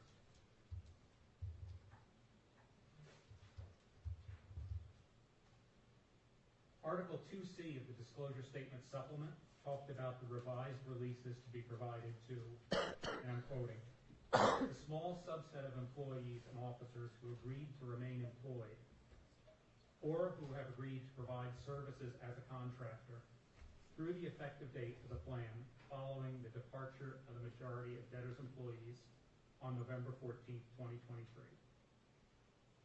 The released employees are critical to the successful winding up of the debtors' business arms, the preservation of critical data, some as required by applicable law, and the general preservation of and transferred to the plan administrator and creditor's liquidation trustee of the debtor's books and records, which is critical to their post-effective date efforts. Said, I'm not standing up here to degrade or diminish the contributions of the employees. But again, it's the position of the United States trustee that that reason is not appropriate one for the granting of releases. That essentially reads like a keep curt motion.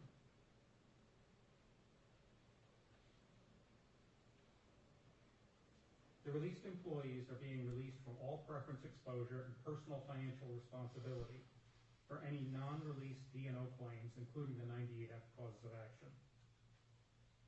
I do acknowledge that the released employees are not being released for criminal conduct, willful misconduct, gross negligence, or actual fraud. I missed that addition in 9B of the November 28th revised plan.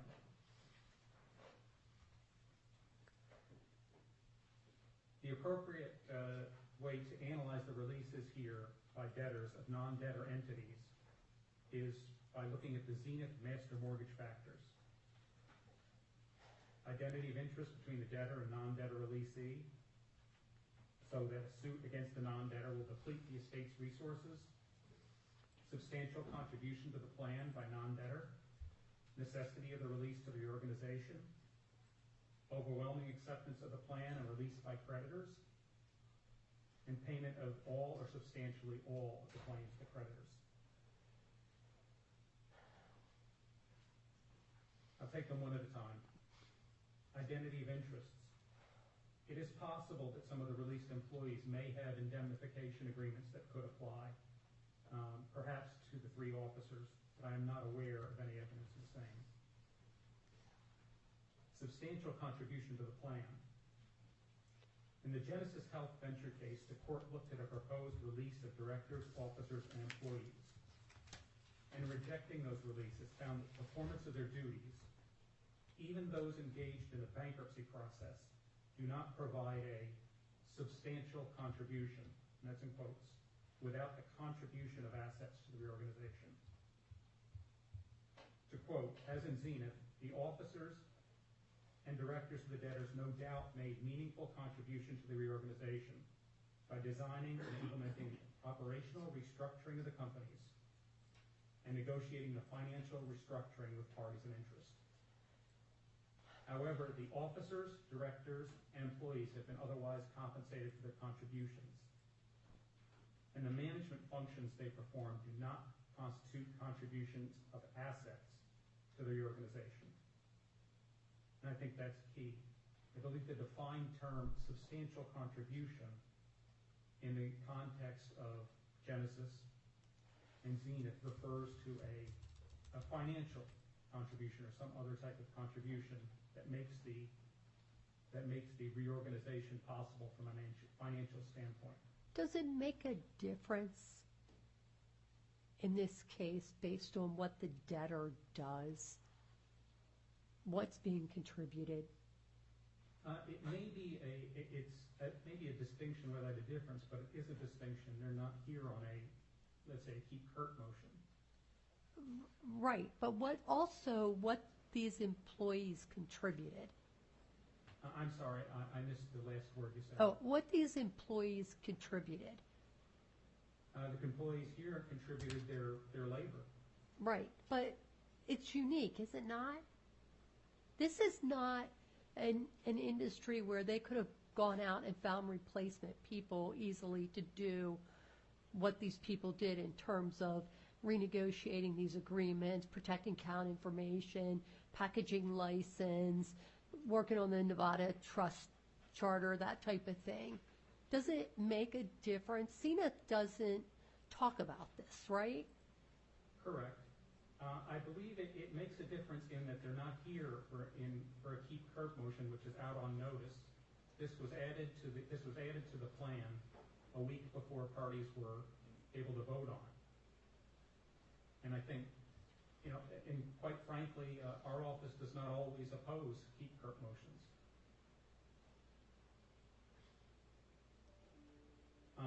One other point I'd like to make on that, as it refers to the officers, this could very well be an impermissible retention bonus pursuant to 503C1 of the Bankruptcy Code.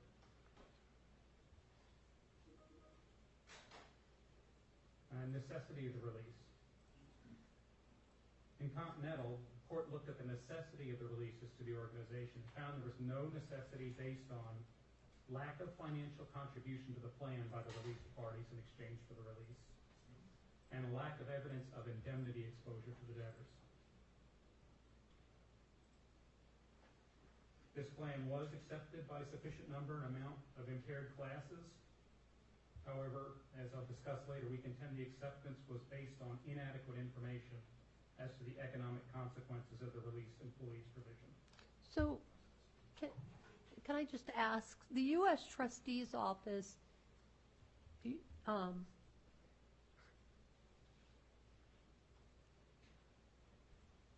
if you were posturing this, you would have put it forward as some type of bonus plan? Yes.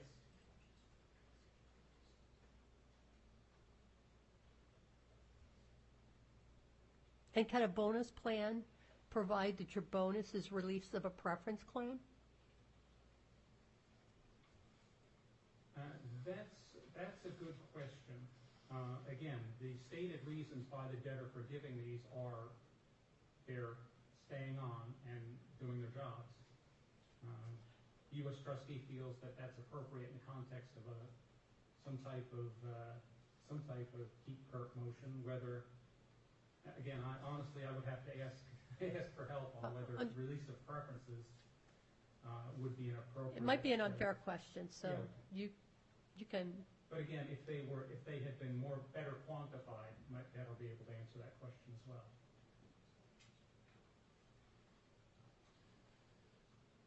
And my last point is on inadequate information as far as the revised releases. The addition of the released employees provision was made only 1 week before the deadline to object and without the disclosure as to the economic effects. And they were not part of the original. The released employees provision was not part of the original solicitation. The number and identity of the released employees was not filed with the court until 4 days after the objection deadline. It was filed under seal. But that's not unusual that you don't know who's being released. In my experience, usually releases get pared back as it nears confirmation, not people get added, although my experience is rather limited.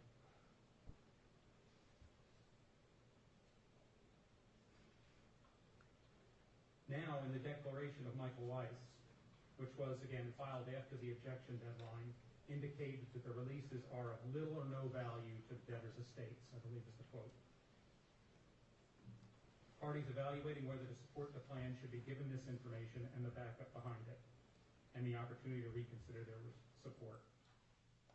In conclusion, the U.S. trustee requests that confirmation of the plan not occur until such time as parties in interest have had time to consider these changes. Thank you. Mr. Cootie, just articulate for me which changes.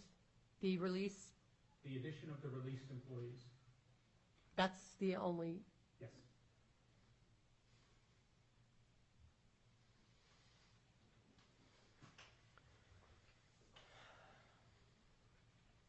Your Honor, Mayor Sanderson, for the record, just a few clarifying points. The Weiss declaration was filed on December 12th. That was the date provided in the court order as the date when we were required to file it. We have testimony through Mr. Weiss's declaration that these were of little to no value. That is in paragraph 25 of the declaration. And yes, I think it's a bit of semantics that we say that they agreed to stay. They actually did agree to stay, but they didn't agree to stay in exchange for this. This was something that we put into the plan because we thought it was the right thing to do. And in terms of the timing of it just coming on November 28th, the RIF happened on the 14th. You know, they were asked to stay on, these 24 employees, to do all of this extra work. They weren't just doing their jobs. They were doing the jobs of, you know, twice as many of them. This isn't something they would, and they didn't receive any additional compensation for it. And they knew that their employment would end at the end of the year. If this were a keep, these employees would have to sign something that they were staying on. They would have to achieve milestones. They did all of this without the promise of anything. We submit that it's not a keep or a Kirk because it's a carrot and stick situation. There was no carrot in this that we're dealing with. How do you get past Genesis and Zenith?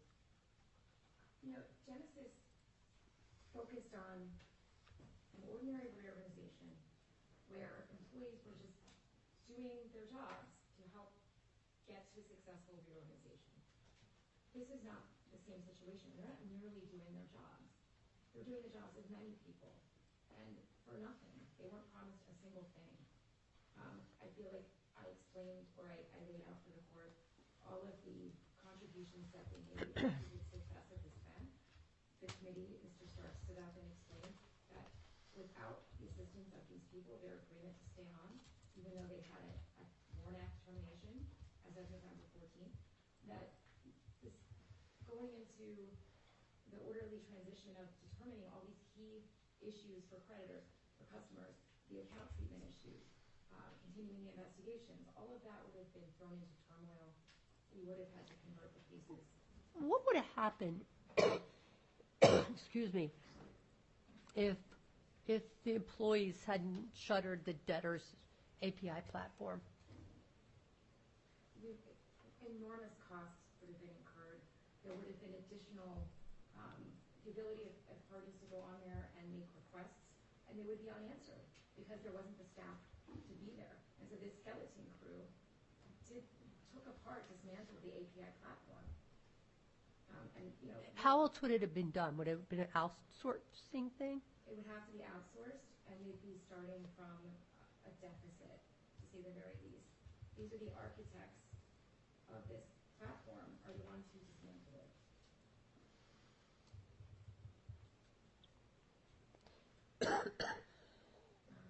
Those were all of the points I wanted to make in rebuttal. I would propose to now run through the red lines. Okay. If I have questions, is this the time that I can raise them as well? Yes. Okay.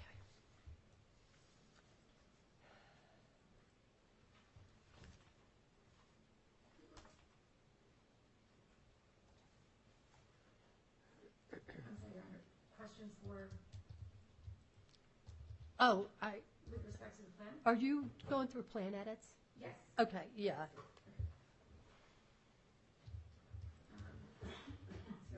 Earlier today, I handed you a red line, change pages only, of the changes we've made since we filed the plan on December 14th, and the current plan, which has not been filed. It has not been filed? No, the changes I'm Okay. going to discuss with you right now have not been filed. It's this? It's the skinny one. Okay. The first change is to definition 1.75, exculpated parties.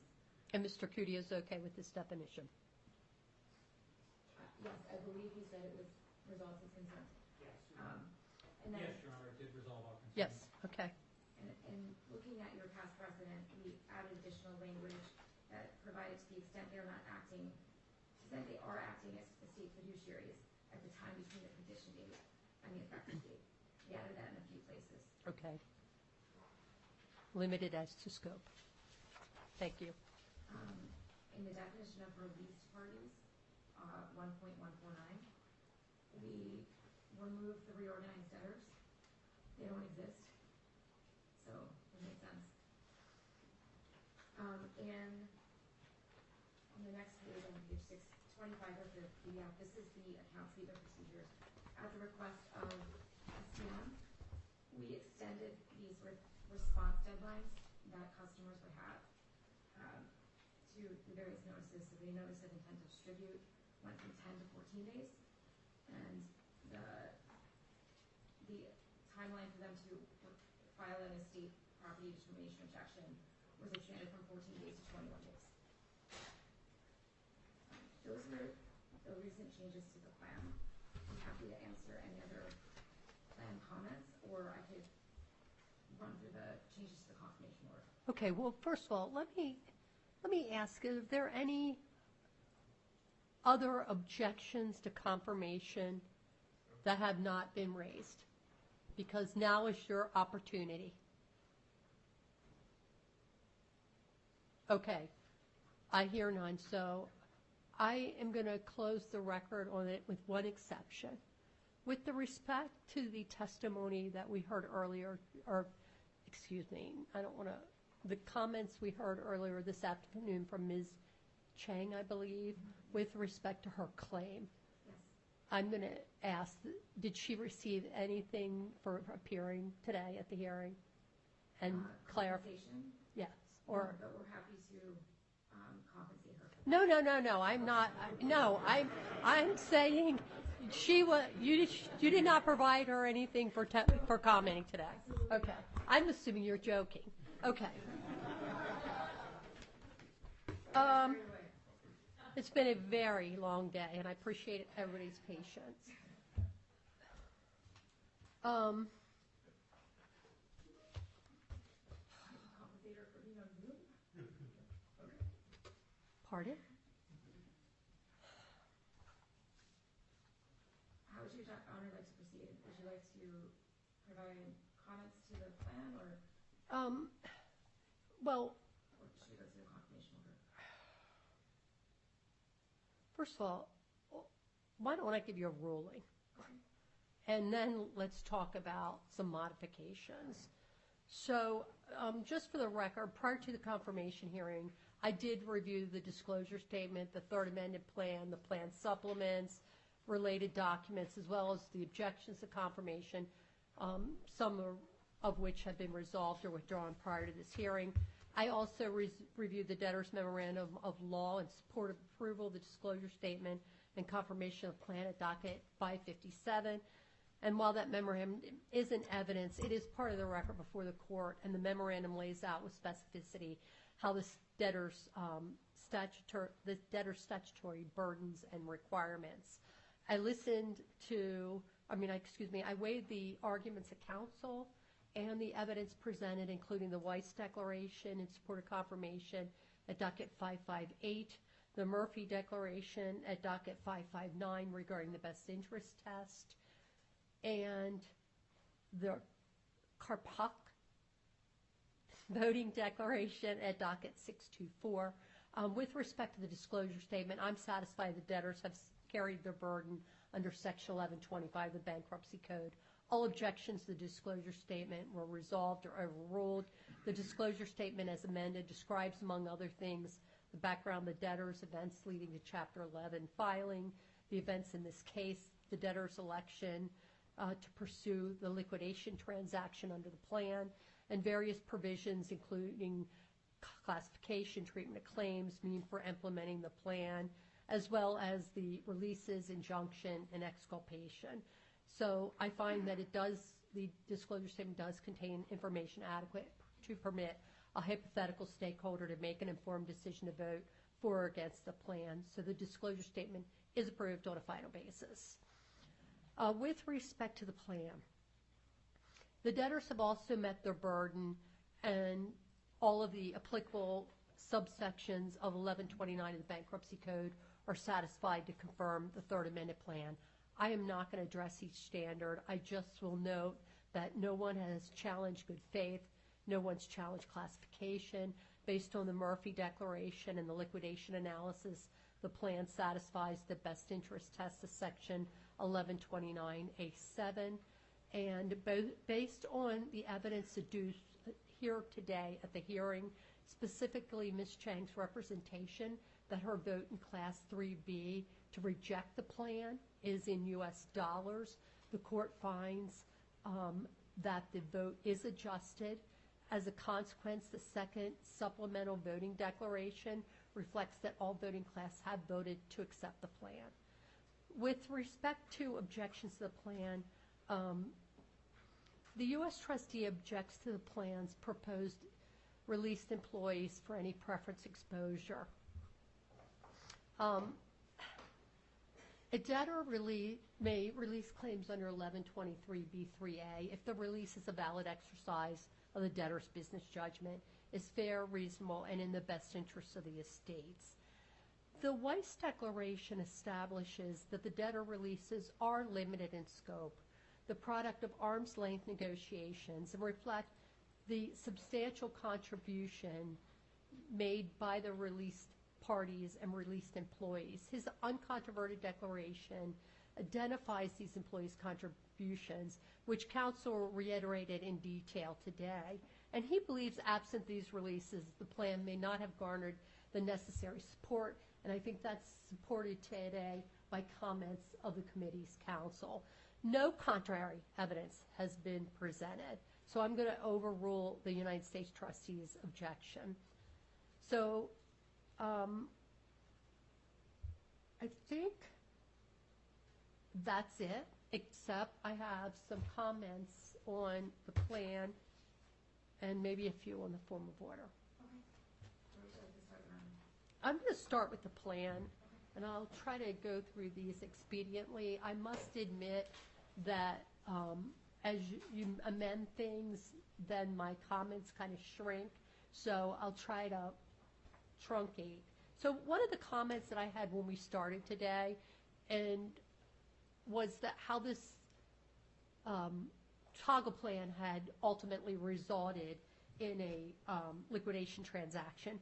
So to me, that sections 5 and 6.5, and 6.7, they contradict or they don't apply. And I appreciate your comment about confusing people with a lot of edit on a document. But I do think the confirmation order itself, and I don't recall seeing it, should make, there should be a paragraph in the confirmation order explaining that while the plan referred to a toggle, that you're not proceeding in that way. And I think you could probably pull the language directly from the disclosure statement that was filed on the 27th that made that clear. So, you know, to the extent, and I'll just generally speak about this because I think it's a modification you can all get together and agree on, but, you know, there's references to the restructuring transaction memo and the plan support agreement, and there's references to the issuance of securities and that type of thing, that's all away. Yeah, and so those provisions don't apply, but in some ways you're going to have to carve it out because 6.5 talks about the toggle, but then, you know, 6.7 talks about reorg transaction, and 6.7D talks about equity. So I don't want to sit here this afternoon and take up your time, but I'm certain, you know, that you all can slice that up so that the confirmation order reflects what's accurately going forward. So, Your Honor, we'll, together with the committee, and in the confirmation order, we'll add a provision that explains that we're pursuing a liquidation toggle, and that sections X, Y, and Z are not applicable.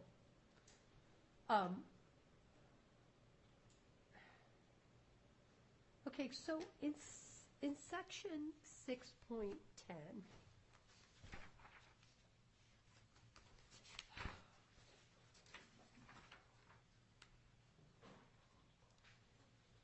and this may be semantics, but there's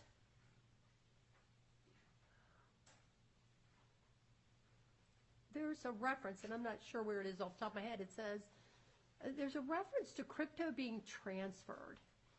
And my question was, why is crypto being transferred if there's a question about ownership? How is it not a violation of the cash management order? And maybe it could be that I'm misreading something, and I'm not sure exactly where I found this in 6.10. Your Honor, I would say that the confirmation order restates paragraph 8 of the final cash management order. Okay. So, to the extent there is an inconsistency we thought it was important for customers to see Okay. that it's in the confirmation order.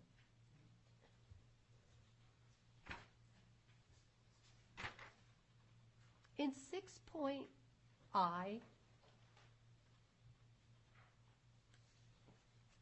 Is this the termination of the line debtor? yeah.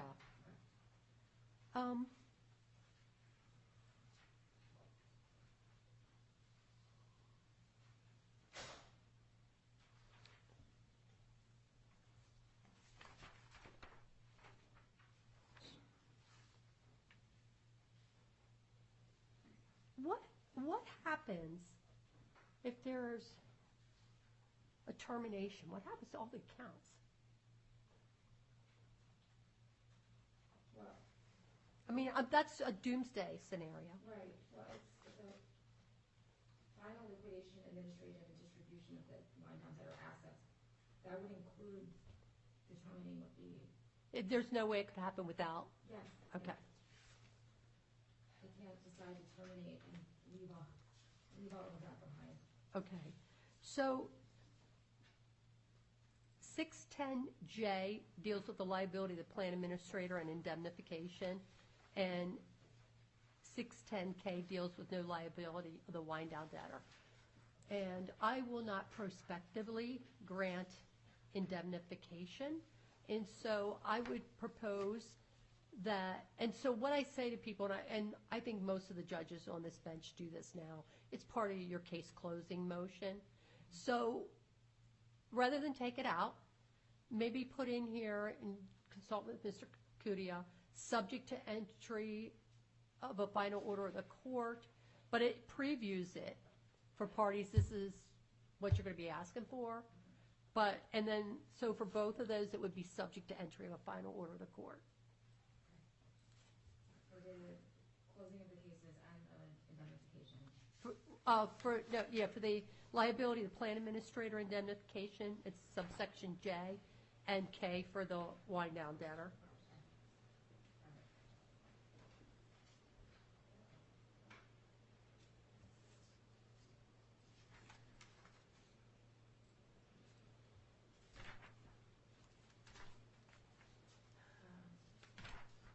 Your Honor, one question. The wind down debtor it's the two debtor entities that are. Oh, they're existing. Yes. Oh, sorry. Wait. No, thank you. So I think then maybe it's just the plan administrator. Yeah. Thank you.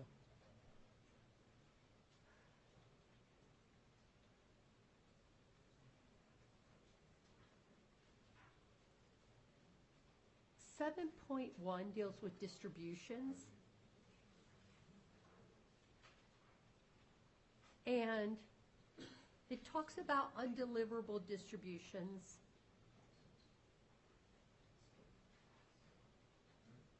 And I need to find the comment, but I have down undeliverable distribution 1 year after the, I have down effective date.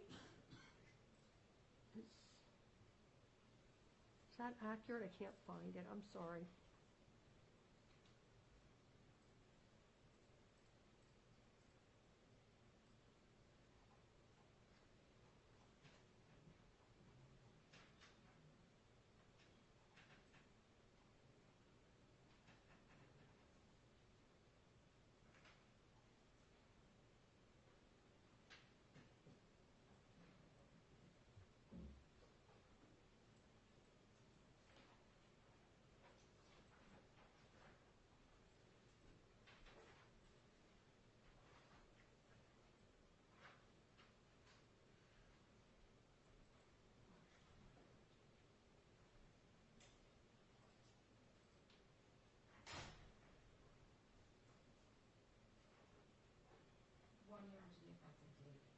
Do you find it? I can't even find it. It's in 7.3F.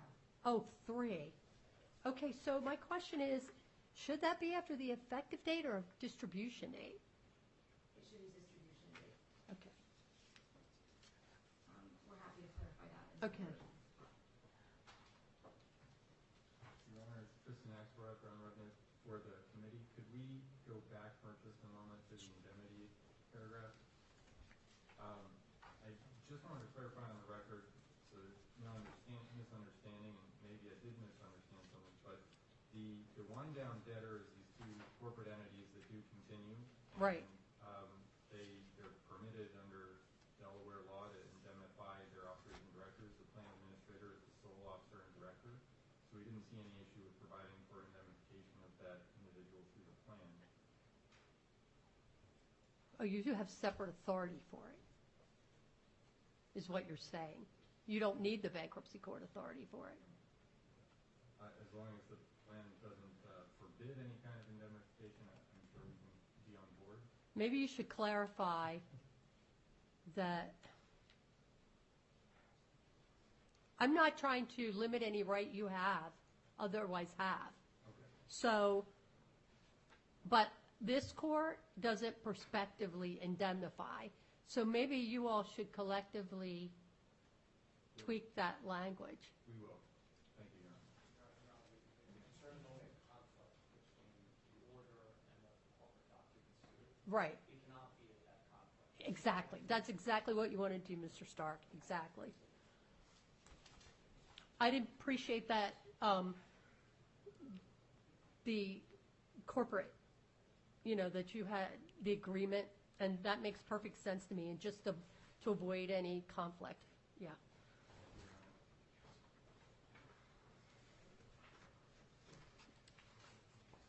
I only have like 3 more comments. So this is 8.6. Says there was going to be no interest, right? So 7.9 talks about allocation between principal and accrued interest. Are they inconsistent, or am I missing something? And you can tell me I'm missing something. Well, I believe interest, it says, unless specifically provided herein or by final order of the bankruptcy court, there's no interest. But you approved the DIP facility, and there is interest under there at some point. Okay.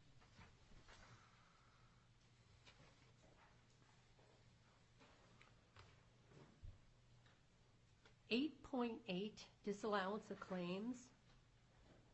I think you can withhold distributions, but you can't disallow under 502D. You can't disallow a claim until you have a judgment under Worldwide Direct.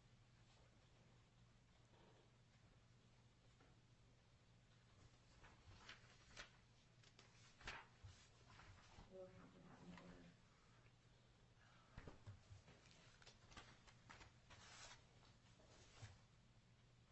I think those are all my comments on the plan.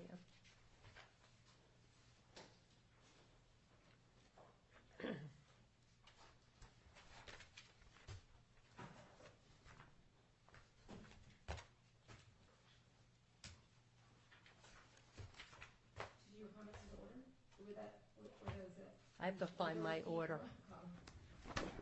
Oh, and we need to walk through the red line comments. Of the order, yes. Yes. And I don't, do I have a red line order? Apparently I do. Yes, it's, the first change is on page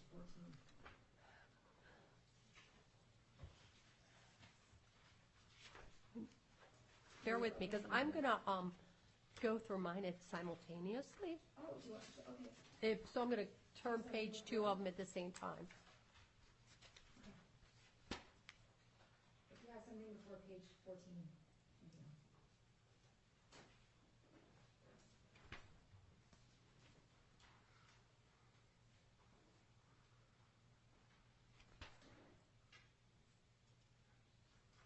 I had some comments, but they have been satisfied by what transpired today. So.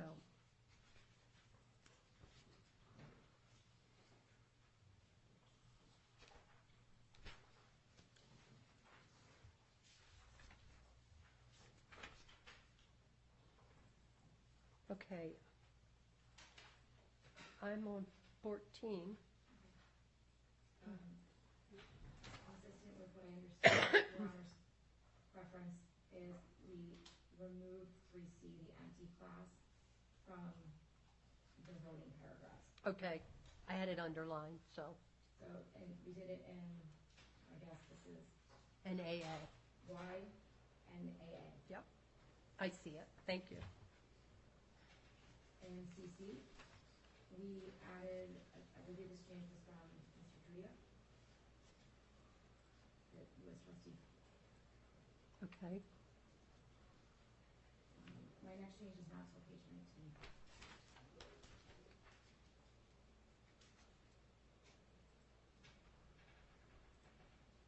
Which is, again, Yeah, bear with me a second. I had a comment, but it might have been taken care of.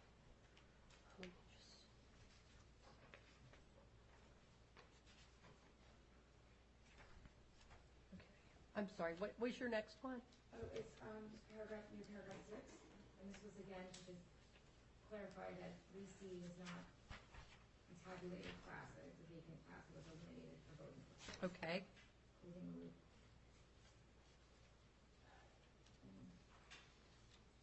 I don't have anything until 26, page 26. Okay, hold on one second. So I just wanted to note that paragraph 3, and I realize that ones are finding of fact and the others are orders, but paragraph A and 3 are the same, and paragraph 4 is the same as M, if I can read my own writing. Yes, we tend to include that in both places. Okay. If that's not your, if you'd like us to remove one. That's fine. Okay, where are you now? I'm sorry. So I'm at 12. You're at 12? Paragraph 12? Okay. Okay. In light of what was represented today about resolutions with the U.S. trustee, was that language okay with the U.S. trustee? This is actually, this is just for the released professionals, not the released employees. No, I was talking about the settlement provision. Oh, I'm sorry. No, it's 13. Oh, sorry.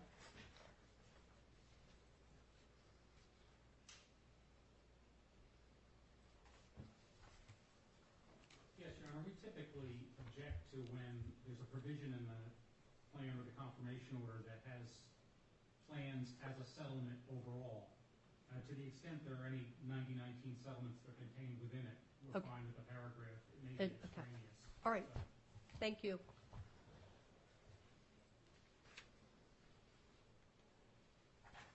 I'm on page 26. Yes. Those are just additional changes with respect to the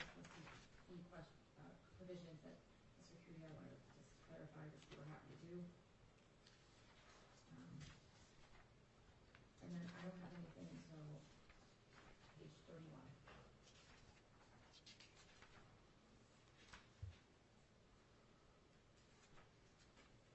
Okay. This language in new paragraph 33 was the language requested by Anchor Point and also by STM. And this is just to note that the notices that are sent to customers through the account statement procedures also be sent to counsel of record. Okay. And then on the next page, new paragraph 35 is the compromise that resolved the objection of 450. I think this should say 405. I changed that. 405 investments. Apologies to Ms. Cardo. I'll fix that.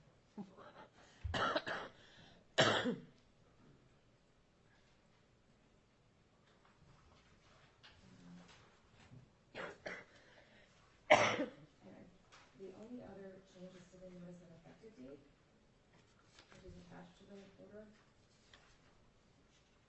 And these were comments from the committee and the plan administrator-elect, basically, pointing with respect to the account statement procedures and the website that is mentioned there, just giving customers pointing them to the appropriate provision of the plan. And also, before we serve this, they're going to give the URL for that website.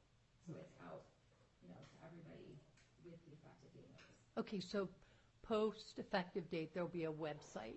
Yes. Okay.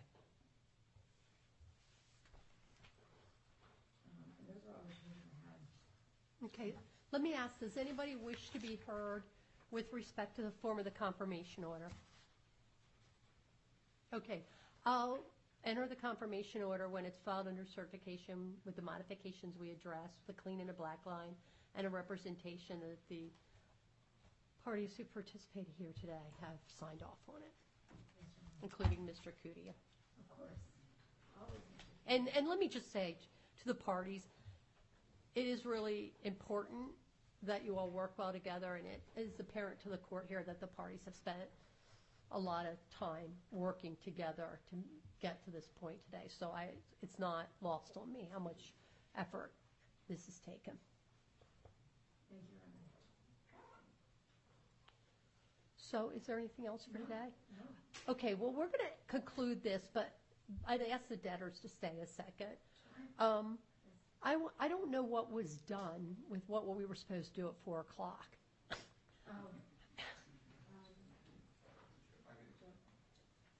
And so I was going to say I can find out, but obviously I can't do something without all the parties here.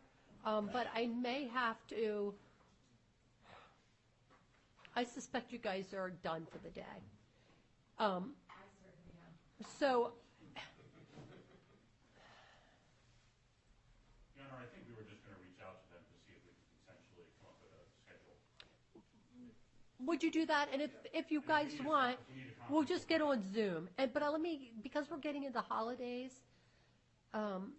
so I have hearings starting at noon tomorrow, including a first day. So I could probably hop on for a quick call in the morning, or on Wednesday.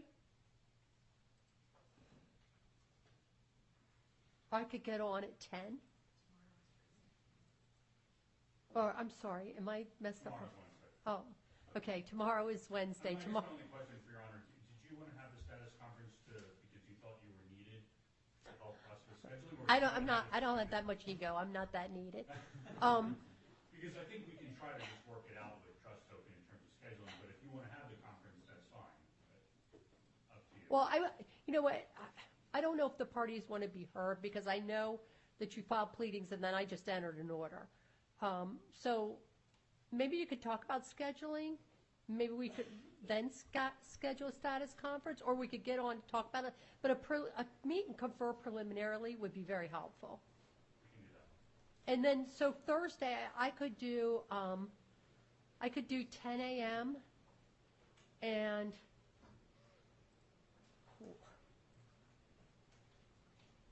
I could do 9 or 10 on Thursday. Your Honor, 10 a.m. works for Saturday. I don't know if it works for Trust. Yeah, and I have a bunch of, honestly, I'm doing end-of-year fee hearings, so they could possibly start coming off. But if we could reach out, just why don't you confer first, and then let's reach out. I think because the motion to adjourn was granted, so it's going to be a supplemental reply. Thank you for granting the motion. So I think really the issue to discuss are what the date is for that reply and when the next hearing is going to be. I know the next hearing is on January 17th for the schedule in this case, I believe. I think so. But you know what? We need witness availability issues. So we'll be confer with Trust Token, let them know you're available on Thursday, and then see if we can work on that. Okay. All right. Thank you. Thank you, Your Honor. Mr. Detweiler? Your Honor, may it please report, Donald Delaware on behalf of the committee. The motion that was to be heard at the status conference dealt with the foreign currency motion. The committee would like to participate in the conference if it goes forward. We were very close to getting a stipulation with parties that was going to set forth the schedule. We'll go back to Trust Token and see if we can do that. But it's contemplated that the plan administrator will work with Trust Token in good faith to try to resolve the issues, and then set forth a process to ultimately have it adjudicated by the court if it's not resolved. Okay. All right. I appreciate it, the updates. I don't want to have too much more conversation without them participating. So, okay. Thank you all very much. I appreciate everybody's efforts. Sorry for the long day, and safe travels, everyone. And if I don't see you, everyone, have a really good holiday. We stand adjourned.